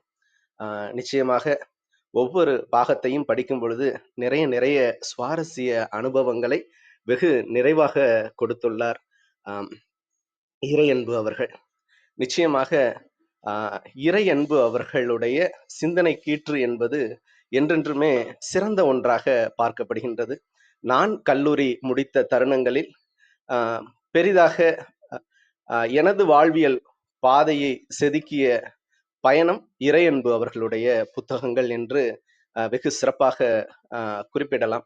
அவரது 7வது அறிவு, உள்ளொளி பயணம் போன்ற புத்தகங்கள் கிட்டத்தட்ட ஒரு 24 ஆண்டுகளுக்கு முன்பு படித்த தருணத்தில், கல்லூரி முடித்த தருணத்தில் படித்த பொழுது நிறைய கருத்துக்களை நம்முள் அவர் எப்பொழுதுமே திணித்து கொண்டே இருப்பார்.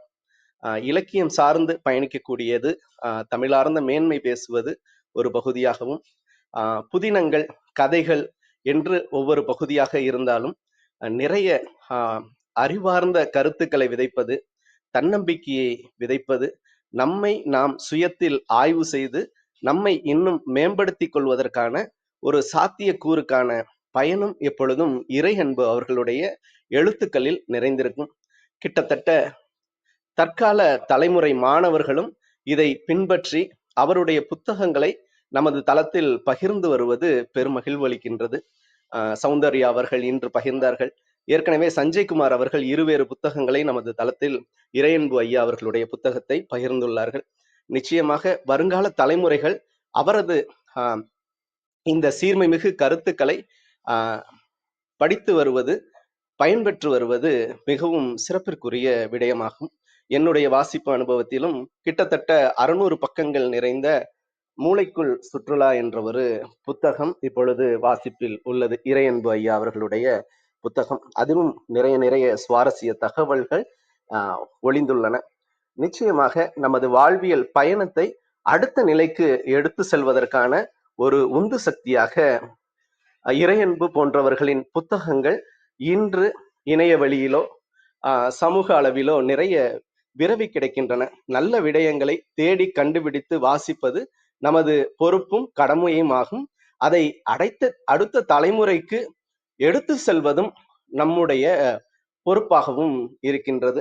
கடந்த ஒரு நிகழ்வின் போது எனது மூத்த மகள் தேர்வில் சிறந்த மதிப்பெண் பெற்று நல்ல ஒரு பரிசினை பெற்ற பொழுது அந்த பரிசுக்குரிய தொகை முழுமைக்கும் இறையன்பு ஐயா அவர்களுடைய புத்தகத்தை பரிசளித்த தருணம் என்பது நிச்சயமாக மறுக்க முடியாத ஒன்றாக இருக்கின்றது.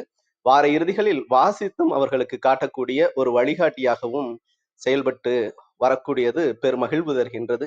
நம்முடைய வருங்கால தலைமுறைகளை வார்த்தெடுப்பது நமது முக்கிய பங்காகும். சிறு சிறு அடிகளாக எடுத்து வைத்து இன்று 600வது நிகழ்வில் நாம் அடியெடுத்து வைத்திருக்கின்றோம். உங்களுடைய பேரன்புடனும் பேராதரவுடனும் இன்னும் நிறைய முயற்சிகளை நமது தளத்தில் மேற்கொள்வோம். நமது இறையன்பு ஐயா அவர்களுடைய புத்தகங்கள் அனைத்தும் அவருடைய பேச்சுக்களிலிருந்து எழுத்துக்களாக மாற்றம் பெற்றிருப்பது முக்கியமான ஒன்று. எழுத்துக்களிலிருந்தும் புத்தகமாக தொடராக எழுதியதும் புத்தகமாக மாறியிருப்பது, பத்திரிகைகளில் தொடராக எழுதியது புத்தகங்களாக மாறியிருப்பது மற்றொரு பரிமாணம். நிச்சயமாக நம்மிலும் நிறைய ஆளுமைகள் இருக்கின்றார்கள். உங்களுடைய எழுத்துக்களையோ பேச்சுக்களையோ தொடர்ந்து பதியமிட்டு வரும் பொழுது வருங்காலத்தில் நீங்களும் ஒரு நம்பிக்கைக்குரிய ஆளுமையாக வருங்காலத்தில் வலம் வர வாய்ப்புள்ளது.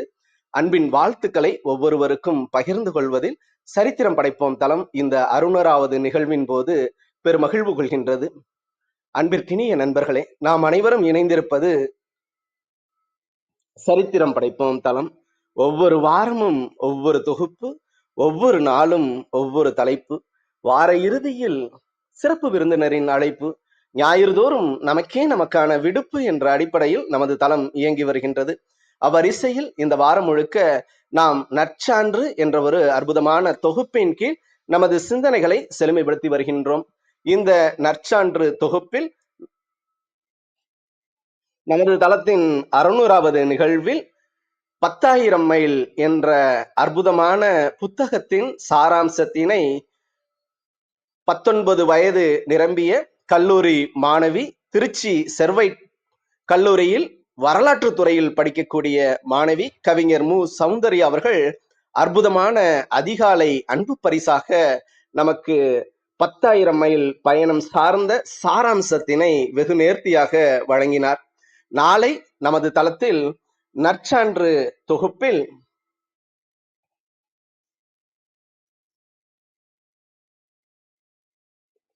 நம்மிடையே சிறப்புரையாற்ற இருப்பவர் அன்பு ஐயா தமிழ் பேராசிரியர் அர்த்தநாரி அவர்கள்.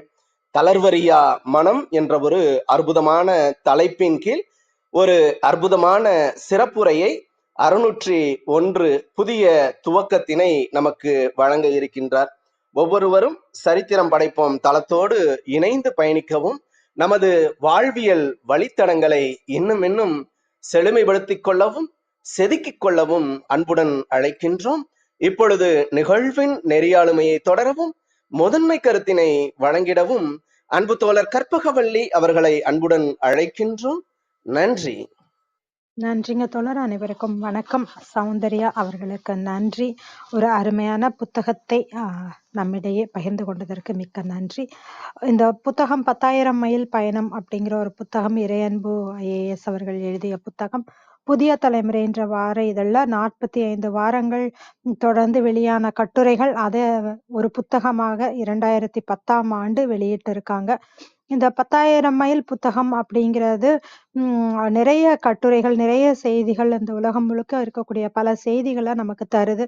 10,000 மைல் பயணம் செய்யணும், 10,000 புத்தகங்கள் படிக்கணும் அப்படிங்கிறது ஒரு சீன பழமொழி. பயணங்கள் செய்வதால நமக்கு ஒரு முதிர்ச்சியும், பொறுமை இதெல்லாமே கிடைக்குது. அந்த மாதிரி நிறைய தகவல்கள் ஐயா அவர்கள் பகிர்ந்திருக்காங்க. இதுல செஞ்சிக்கோட்டை அப்படின்னோன, நம்ம அந்த கோட்டைய பத்தி தான் நிறைய யோசிப்போம். ஆனா, அது ரத்தத்தால் ஆனது அப்படிங்கிறது நமக்கு தெரியாது. ஒவ்வொரு பொருளுக்கும் சரி, ஒவ்வொரு விளையாட்டுக்கும் சரி, ஒவ்வொரு விஷயத்துக்கும் ஒவ்வொரு கதை இருக்கிறது. அது மதம் சார்ந்த கதையாக இருக்கலாம். இப்படி நிறைய கதைகள் இருந்துகிட்டே இருக்குது. நாடு சார்ந்த, மதம் சார்ந்த கதைகள் இருக்குது. நம்ம சதுரங்கம் அப்படிங்கிறது பார்த்தா, தமிழ்நாட்டுல தோன்றிய ஒரு விளையாட்டு. அ அது ஒரு மன்னர் சிசா அப்படிங்கிறவர்கிட்ட ஒரு புத்தியோட யோசிக்கக்கூடிய ஒரு விளையாட்ட பத்தி சொல்லும்போது, அவர் இந்த தேர்ப்படை, குதிரைப்படை, யானைப்படை, காலாள் படை இப்படி 4 படை வச்சு ஒரு சதுரங்கம் அமைக்கிறாரு. ஒரு 64 கட்டங்களோட. அதுக்கு தான் அத செஞ்சு கொடுத்த பிறகு அந்த மன்னர் கேட்கிறாரு, "என்ன உங்களுக்கு பரிசு வேணும்னு?" கேட்கும்போது, ஒவ்வொரு கட்டத்துக்கும் அவரு தானியங்கள சொல்றாரு. அந்த தானியங்கள கணக்கு போடும்போது அவருக்கு தெரிஞ்சிருது மன்னருக்கு, "இத குடுக்க முடியாது" அப்படின்னு சொல்லிட்டு தங்கத்த கொடுக்குறாரு. அதேபோல பேட்மிட்டன் அப்படிங்கிறதும் நம்ம புனேல உருவானதுன்னு நினைக்கிறேன். அதுக்கப்புறம் அது ஐரோப்பாக்கு போய் அங்க பேட்மிண்டன் அப்படின்ற ஒரு ஊர்ல விளையாண்டு, அதுக்கப்புறம் அந்த பேர் அப்படியே நிலைச்சிருச்சு. அதே மாதிரி தேநீர் அப்படிங்கிறதும் அ ஒரு மன்னர் கொடுக்கும்போது, அந்த சூப் வைக்கும்போது தெரியாம அந்த இலை வந்து விழுகுது. அதன் மூலமாக தேநீர் அப்படிங்கிறது அ உருவானது. இது நிறைய நாடுகளுக்கு அங்க தான் வந்தது. தேநீரின் மீதான வரி அதிகம் அப்படிங்கும்போது, அமெரிக்காவுல பாஸ்டன்ற நகரத்துல அப்படியே அந்த தேயிலைய கொண்டு போய் கடல்ல கொட்டுறாங்க. அம் அ அது ஒரு தேநீர் பாஸ்டன் தேநீர் விருந்து அப்படிங்கிறதும் அது சொல்றாங்க. அந்த மாரி தேநீர் அப்படின்றது இன்றளவும் பிரபலமா இருக்குது. காப்பியும் அப்படிதான். ஆரம்பத்துல அது ஒரு இஸ்லாமியர்கள் மட்டுமே குடிக்கக்கூடிய ஒரு பானம் அப்படிங்கிறது இருந்து, அதற்கப்புறம் இன்றைக்கு காப்பி தான் பெட்ரோலுக்கு அடுத்தபடியாக மிக அதிகமாக வர்த்தகத்தில் இருக்கிறது. நல்ல விஷயங்கள் மட்டும் தான் மாறி வருதா அப்படின்னா கிடையாது. புகையிலை அப்படிங்கிறதும் நமக்கு வருது. அதுவும் காரணம் பயணங்கள் மூலமா தான். போர்ச்சுகீசியர்கள் கொண்டு வந்து குடுத்தது தான் நமக்கு புகையிலை அப்படிங்கிறது. அதே மாதிரி சாக்லேட் அப்படிங்கிறதும் முதல்ல ஒரு மதுபானத்துக்காக தயாரிக்க ஆரம்பிச்சு, அதுக்கப்புறம் அது சாக்லேட்டாக உருமாறுது. உப்பு அப்படிங்கிறது ஒரு பெரிய விஷயம். இன்றைக்கு அந்த உப்பு இல்லாம சமைக்கவே முடியாது. முதல்ல உப்பு அப்படிங்கிறது ஒரு சம்பளம் அப்படின்னு நம்ம சொல்றோம். சம்பா கூட்டல் அளம்னா, சம்பா நெல்லையும், உப்பையும் அளந்து சம்பளமாக கொடுத்துக் கொண்டிருந்தார்கள். அப்படிதான் இருந்தது. அடி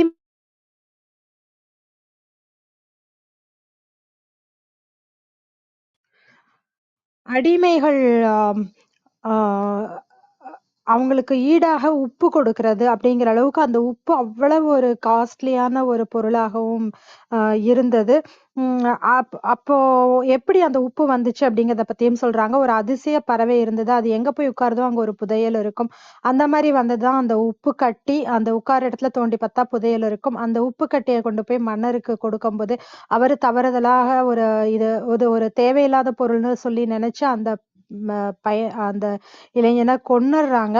அதுக்கப்புறம் தான் தெரியுது அது தவறுதலாக சமையல்ல விழுந்து, அதுக்கப்புறம் அது சுவையான உணவு அப்படிங்கிறதும் தெரியுது. நம்ம சாப்பிடுற இதுக்காக 7% உப்பு மட்டுமே உற்பத்தியில நம்ம பயன்படுத்துறோம். மீதி எல்லாமே தொழில் சார்ந்து அப்படிதான் நம்ம உபயோகப்படுத்திக்கிட்டு இருக்கோம்.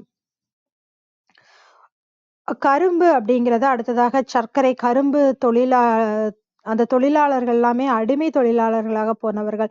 அப்ப நம்ம சாப்பிடுற ஒவ்வொரு ஸ்பூன் இனிப்பிலயும், அந்த சர்க்கரையோட இனிப்புல நெறைய பேரோட கசப்பான வாழ்வு கலந்திருக்குது. வாசனை திரவியங்கள் எப்படி நம்ம உபயோகத்துக்கு வந்ததுங்கிறத சொன்னாங்க. வாசனை திரவியங்கள் அப்படிங்கிறது மம்மி அதெல்லாம் வந்து பக்குவப்படுத்துறதுக்காக உபயோகப்படுத்தப்பட்டுள்ளது. அப்ப பிளேக் நோய் வரும்போது குளிக்க முடியாம இருந்த காரணத்தால இந்த வாசனை திரவியங்கள எல்லாரும் பூசிக்க ஆரம்பிச்சாங்க. அப்படிதான் அது தினம் தினம் நம்ம உபயோகப்படுத்திக்கிறதுக்கான ஒரு பொருளாக மாறியது. அதேபோல ரோஜா அப்படிங்கிறது கூட கடவுளுக்கு எதிரானது அப்படிங்கிற ஒரு கருத்து இருந்தது. தக்காளி அப்படிங்கிறதும் அமெரிக்காவில இருந்து வந்தது. அது தொடர்ந்து இன்றைக்கு தக்காளி இல்லாமல் சமைக்கவே முடியாது அப்படிங்கிற ஒரு நிலைமைக்கு வந்திருக்கோம். மக்காச்சோளம், பீன்ஸ் இதுவுமே அந்த தேவதை மூலமாக கிடைச்சது அப்படிங்கிறத சொல்றாங்க. ஏன்னா மக்காச்சோளம் அப்படிங்கிறது ரொம்ப அடிப்படையான ஒரு உணவு அமெரிக்காவில அப்படிங்கிறது.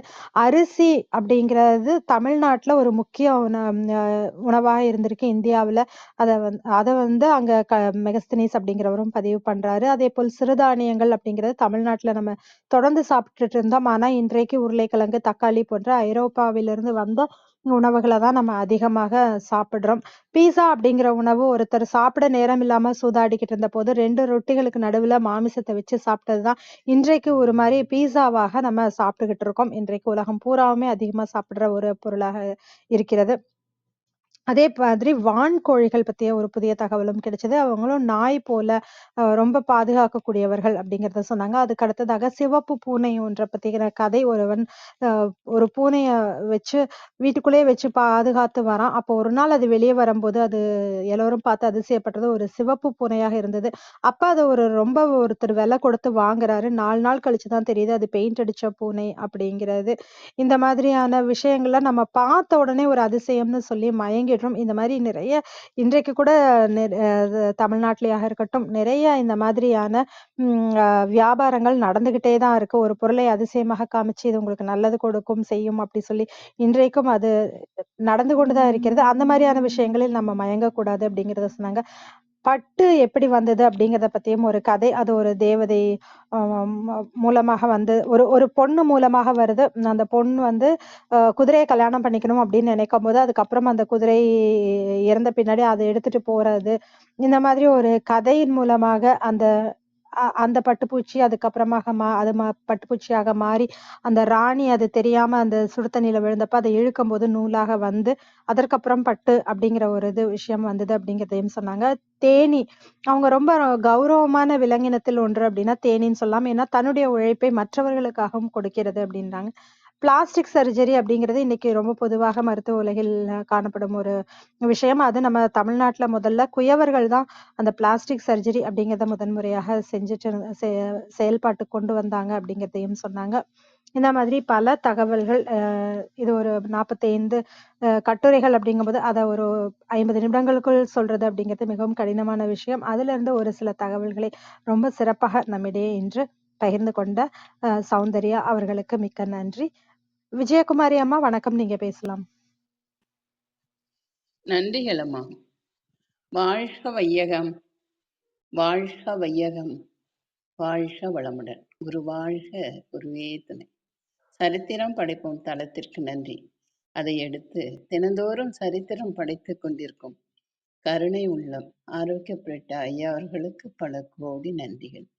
அதில் நடைபெற்று கொண்டிருக்கும் சிந்தனை சிற்பி கற்பகவல்லி அம்மா, கற்பனை களம் ரேவதி அம்மா, சித்திரம் படைக்கும் வேல்ராஜ் ஐயா அனைவருக்கும் என் மனமார்ந்த நன்றிகளும் வாழ்த்துக்களும்.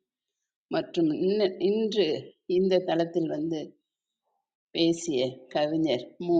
சௌந்தர்யா அவர்களுக்கும் என் மனமார்ந்த நன்றிகள். மற்றும் நம் குழுவில் குழுமை இருக்கும் அனைத்து அன்பு உள்ளங்களுக்கும் மனமார்ந்த நன்றிகளும் வாழ்த்துக்கள். வாங்க வாழ்த்தும் பயனுக்கும் போயிடலாம். கண்களை மூடி அமைதியா உட்காந்துப்போம். நாம் அமர்ந்துள்ள இந்த இடம் முழுவதும் நல்ல தூய தெய்வீக ஆற்றலே நிரம்பின. உணர்ந்து பாருங்க. அருட்பேராற்றல் உடலிலே உயிரிலே அலை அலையாக பாய்ந்து நிரம்புவதை உணர்கிறோம். அன்னைக்கு வணக்கம், தந்தைக்கு வணக்கம், அருள்நிலை ஆசான் வேதாத்ரி மகரிஷி அவர்களுக்கு வணக்கம். குருவாழ்க, குருவே துணை. அருட்பேராற்றல் இரவும் பகலும் எல்லா நேரங்களிலும் எல்லா இடங்களிலும் எல்லா தொழில்களிலும் உறுதுணையாகவும் பாதுகாப்பாகவும் வழிநடத்தியாகவும் அமையுமாக. வாழ்க வளமுடன், வாழ்க வளமுடன், வாழ்க வளமுடன். அருட்பேராற்றல் கருணை நான்குள்ள அனைவரும் நல்ல உடல் நலம், நீல ஆயுள், நிறை செல்வம், உயர் புகழ், மெய்ஞானம் பெற்று சிறந்தோங்கி வாழ எல்லாம் வல்ல இறைநிலையோடு இணைந்து வாழ்த்து மகிழ்கின்றேன். வாழ்க வளமுடன், வாழ்க வளமுடன், வாழ்க வளமுடன். இறையாற்றலே பக்கத்துணையாகவும் பக்கபலமாகவும் இருந்து வழி நடத்த வர மகரிஷி அவங்களே உங்களை வாழ்த்துட்டதா எடுத்துக்கோங்க. நன்றி. நன்றிகள் அம்மா. இன்னைக்கு சௌந்தர்யா அவங்க காலையிலேயே வந்து நமக்கெல்லாம் நிறைய பல கருத்துக்களை முன் வச்சாங்க, சொன்னாங்க. இறை அன்பு ஐயா அவங்க புத்தகத்திலிருந்து படித்து இவ்வளோ சுருக்கமாக சொன்னதுக்கு மிக மிக நன்றிகள் அம்மா. இந்த வயசில் நீங்கள் இவ்வளோ ஒரு கருத்து கோர்வையாக எடுத்து சொன்னீங்க, பேசுனீங்க. ரொம்ப நன்றிங்கம்மா. இந்த எல்லா பொருளுமே பயணங்கள் மூலம் பரவியது அப்படின்னு சொன்னீங்க. டீ, புகையிலை, சாக்லேட்டு லண்டனில் தான் முதல்ல கடை திறந்தாங்க அப்படின்னு சொன்னீங்க.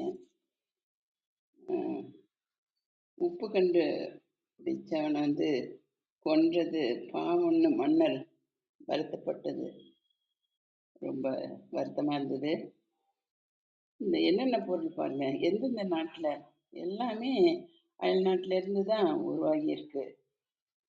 டீ, புகையிலை, சாக்லேட்டு, வாசனை திரவியங்கள், ரோஜா மலர், தக்காளி, மக்காச்சோளம், பீன்ஸு, உருளைக்கிழங்கு, ஓட்ஸு, அரிசி, சிறுதானியங்கள் எப்படி வந்தது, இன்னும் பல பொருளை பற்றி சொன்னீங்க. அந்த வந்தது அந்த அந்த காலத்தில் பயன்படுத்தி இந்த சிறுதானியங்களை பயன்படுத்தி மக்கள் எப்படிலாம் வாழ்ந்திருக்கிறாங்க அப்படின்னு சொன்னீங்க. அந்த காலம் இல்லாம இந்த காலத்துல எங்க வீட்டில் தினந்தோறும் அந்த சிறுதானிய சமையல் தாம்மா நாங்கள் சாப்பிட்டுட்டு இருக்கோம். உடம்பு மனசு எல்லாமே நல்லா இருக்கு. நீங்களும் சமைச்சு சாப்பிடலாம், எல்லாருக்கும் சொல்றேன். சிறுதானியம் சாப்பிட்டா அவ்வளோ உடம்பு லேசா அந்த மனசு எல்லாம் அவ்வளோ அருமையா இருக்கு. நான் அனுபவிச்சதே சொல்றேன், நீங்களும் அப்படி சாப்பிடணும். ஐயா ஆரோக்கிய பிரீட்டா ஐயா அவங்களும் இறையன்பு புத்தகத்தை படித்து நிறைய கருத்துக்களை சொன்னீங்க ஐயா. உங்கள் பொண்ணு பிரைஸ் வாங்கினது அவர் புத்தகமாகவே வாங்கினேன்னு சொன்னீங்க. ரொம்ப நன்றிகள் ஐயா. இப்படி தான் நாட்டில் ஒரு சிலர் அந்த கருத்துக்களை எடுத்து பகிர்ந்து எல்லாருக்கும் கொடுக்குறீங்க பாருங்க ஐயா. அதுவே அவங்க சந்ததிகளை வாழ வைக்கும். ரொம்ப பெருமைப்படுறேன். இந்த தளத்துக்கு நன்றி. அம்மா சௌந்தர்யா அம்மா அவங்க நல்ல உடல்நலம், நீலாயுள், நிறை செல்வம், உயர் புகழ், விஞ்ஞானம் பெற்று சிறந்தோங்கி வாழ வாழ்க வளமுடன், வாழ்க வளமுடன், வாழ்க. நீங்க நிறைய வந்து தளத்துக்கு பேசணுமா கேட்டுக்கிறேன். நன்றிகள் அம்மா. உங்கள் அன்பான வாழ்த்துக்கும் கருத்துக்களுக்கும் நன்றிங்க அம்மா. ரேவதி வணக்கம், நீங்க பேசலாம். வணக்கம் வள்ளி, வணக்கம் அனைவருக்கும். இன்னைக்கு சௌந்தர்யா நிறைய நம்ம ஒவ்வொரு நாளும் யூஸ் பண்ணிட்டு இருக்கிற பல பொருட்களுக்கு உண்டான வரலாறு மாதிரி தான் ஒவ்வொரு விஷயம் இருந்தது. தேயிலை வந்ததுல இருந்து, தக்காளி எப்படி வந்ததுங்கிறது இருந்து, அந்த செஸ் போர்டு, அந்த மாதிரி நிறைய விஷயங்கள் பகிர்ந்துக்கிட்டாங்க. நம்மளுக்கு இப்போ எல்லாமே அதை யூஸ் பண்ணிட்டு இருக்கோம். ஆனால் ஒவ்வொன்றுக்கு பின்னாடியும் சில விஷயங்களுக்கு நல்லதுலேயும் சரி கெட்டதுலேயும் சரி ஒவ்வொன்றுக்கும் பின்னாடி ஒரு பெரிய வரலாறு இருக்கு அப்படிங்கிறத இன்னைக்கு தான் தெரிஞ்சது. ரொம்ப அழகா ஒவ்வொரு விஷயத்தையும் பகிர்ந்துக்கிட்டாங்க. மிக்க மிக்க நன்றிங்க சௌந்தர்யா. மிக்க நன்றி. உங்கள் அன்பான வாழ்த்துக்களுக்கு மிக்க நன்றி. விந்தியா கௌரி அம்மா வணக்கம், நீங்க பேசலாம். அனைவருக்கும் வணக்கம். சௌந்தர்யா மிக அருமையா பல உணவுப் பொருட்கள் எந்த நாட்டில் எப்படி உருவாச்சு, அதனோட சூழல் என்ன அப்படின்றத அருமையா நூலில் உள்ளதை இருந்து எடுத்து அவங்க சொன்னாங்க. 10,000 மைல் பயணம் மொத்த நூலில் பல பகுதிகளை இனிமையான குரலில் நிதானமாக ரொம்ப நல்லா எடுத்துரைத்த விதம் அருமை அம்மா. நன்றி நன்றி, பாராட்டுக்கள், வாழ்த்துக்கள். உங்கள் அன்பான வாழ்த்துக்களுக்கு மிக்க நன்றிங்கம்மா. வேறு யாருக்காவது கருத்துக்கள் இருந்தா பகிரலாம்.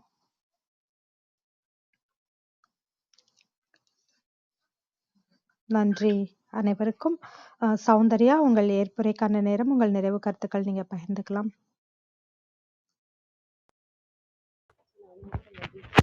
எனக்கு இந்த சிறப்பான தருணத்தில் வாழ்த்துக்கள் தெரிவித்த அனைவருக்கும் நன்றிகள். விஜயம்மா கூறிய கருத்துக்கள் அனைத்தையும் நான் ஏற்றுக்கொள்கிறேன். கண்டிப்பாக சிறுதானியங்கள் அனைத்தையும் உண்டு வாழ்வேன். இந்த நல்ல வாய்ப்பை ஏற்படுத்தி கொடுத்த ஆரோக்கிய பிரிட்டோ ஐயா அவர்களுக்கும் சரித்திரம் படைப்போம் தளத்திற்கும் மனமார்ந்த நன்றிகளை தெரிவித்துக் கொள்கிறேன். நன்றி. மிக்க நன்றிங்க சௌந்தர்யா.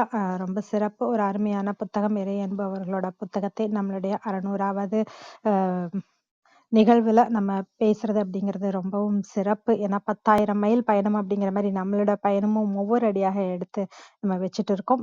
அந்த வகையில நீங்க இன்னைக்கு கலந்துட்டு உங்களோட கருத்துக்களை அந்த புத்தகத்தை குறித்து பகிர்ந்துக்கிட்டது ரொம்ப சிறப்பு. மிக்க நன்றி. ராமச்சந்திரன் ஐயா, வணக்கம். நீங்க பேசலாம். படைப்போம் தளத்தின் அன்பு உறவுகள் அனைவருக்கும் இனிய காலை வணக்கம். இன்றைய காலை பொழுதில் சகோதரி கவிஞர் மு. சௌந்தர்யா அவர்களுடைய 10,000 மைல் பயணம் புத்தகத்தினுடைய அந்த விமர்சனம் மிகவும் அற்புதமாக இருந்தது. சகோதரி ஒவ்வொரு விஷயங்களையும் அவர்களுக்கே உள்ள இயல்பான அந்த இனிய குரல் மூலம் எடுத்துரைத்தார். மிகவும் அருமை. அவருடைய இந்த பயணம் தொடர வாழ்த்துக்கள். வாழ்க வையகம், வாழ்க வளமுடன். உங்கள் அன்பான வாழ்த்துக்களுக்கு மிக்க நன்றிங்க ஐயா. மீண்டும் ஒரு முறை சௌந்தர்யா அவர்களுக்கு அனைவர் சார்பாகவும் சரித்திரம் படைப்போம் தளம் சார்பாகவும் மனதார நன்றி தெரிவித்துக் கொள்கிறோம். பேச்சாளர்களாக கலந்து கொண்டு தங்கள் அன்பையும் வாழ்த்துக்களையும் தெரிவித்துக் கொண்ட ஒவ்வொருவருக்கும் நன்றி. தொடர்ந்து பொறுமையாக கவனித்துக் கொண்டிருக்கும் புவனா, கண்ணன், கலாவம் சங்கர், பவுலின், கோமதி, சுகுமாரன், சரவணன், முத்து, சசிகலா, வேல், ராஜா, அருள் சேவியர் சார் அனைவருக்கும் நன்றி. திரு சிவசாமி அவர்கள் தன்னோட வணக்கம் அப்படின்னு வணக்கத்தை தெரிவிச்சிருக்கார். அன்பு சார் அவர்கள் நிறைய வரலாற்று தகவல்கள் பகிர்ந்து கொண்டதற்கு நன்றி அப்படின்னு சொல்லியிருக்காங்க. MS அவர்கள் மனமார்ந்த நன்றி அப்படின்னு சொல்லியிருக்காங்க. மறு ஒலிபரப்பு வாயிலாக நம் நிகழ்வினை கேட்கவிருக்கும் அனைவருக்கும் நன்றி. மீண்டும் நாளை காலை 6 மணிக்கு நம் அர்த்தநாரி ஐயாவின் தளர்வரியா மனம் என்ற சிறப்புரையில் அனைவரும் கலந்து கொள்ள வேண்டும் என்று அன்போடு கேட்டுக்கொண்டு விடைபெற்றுக் கொள்கிறோம். அனைவருக்கும் நன்றி. அனைத்திற்கும் நன்றி. ஆண்டவனுக்கும் நன்றி. 5, 4, 3, 2, 1 நன்று.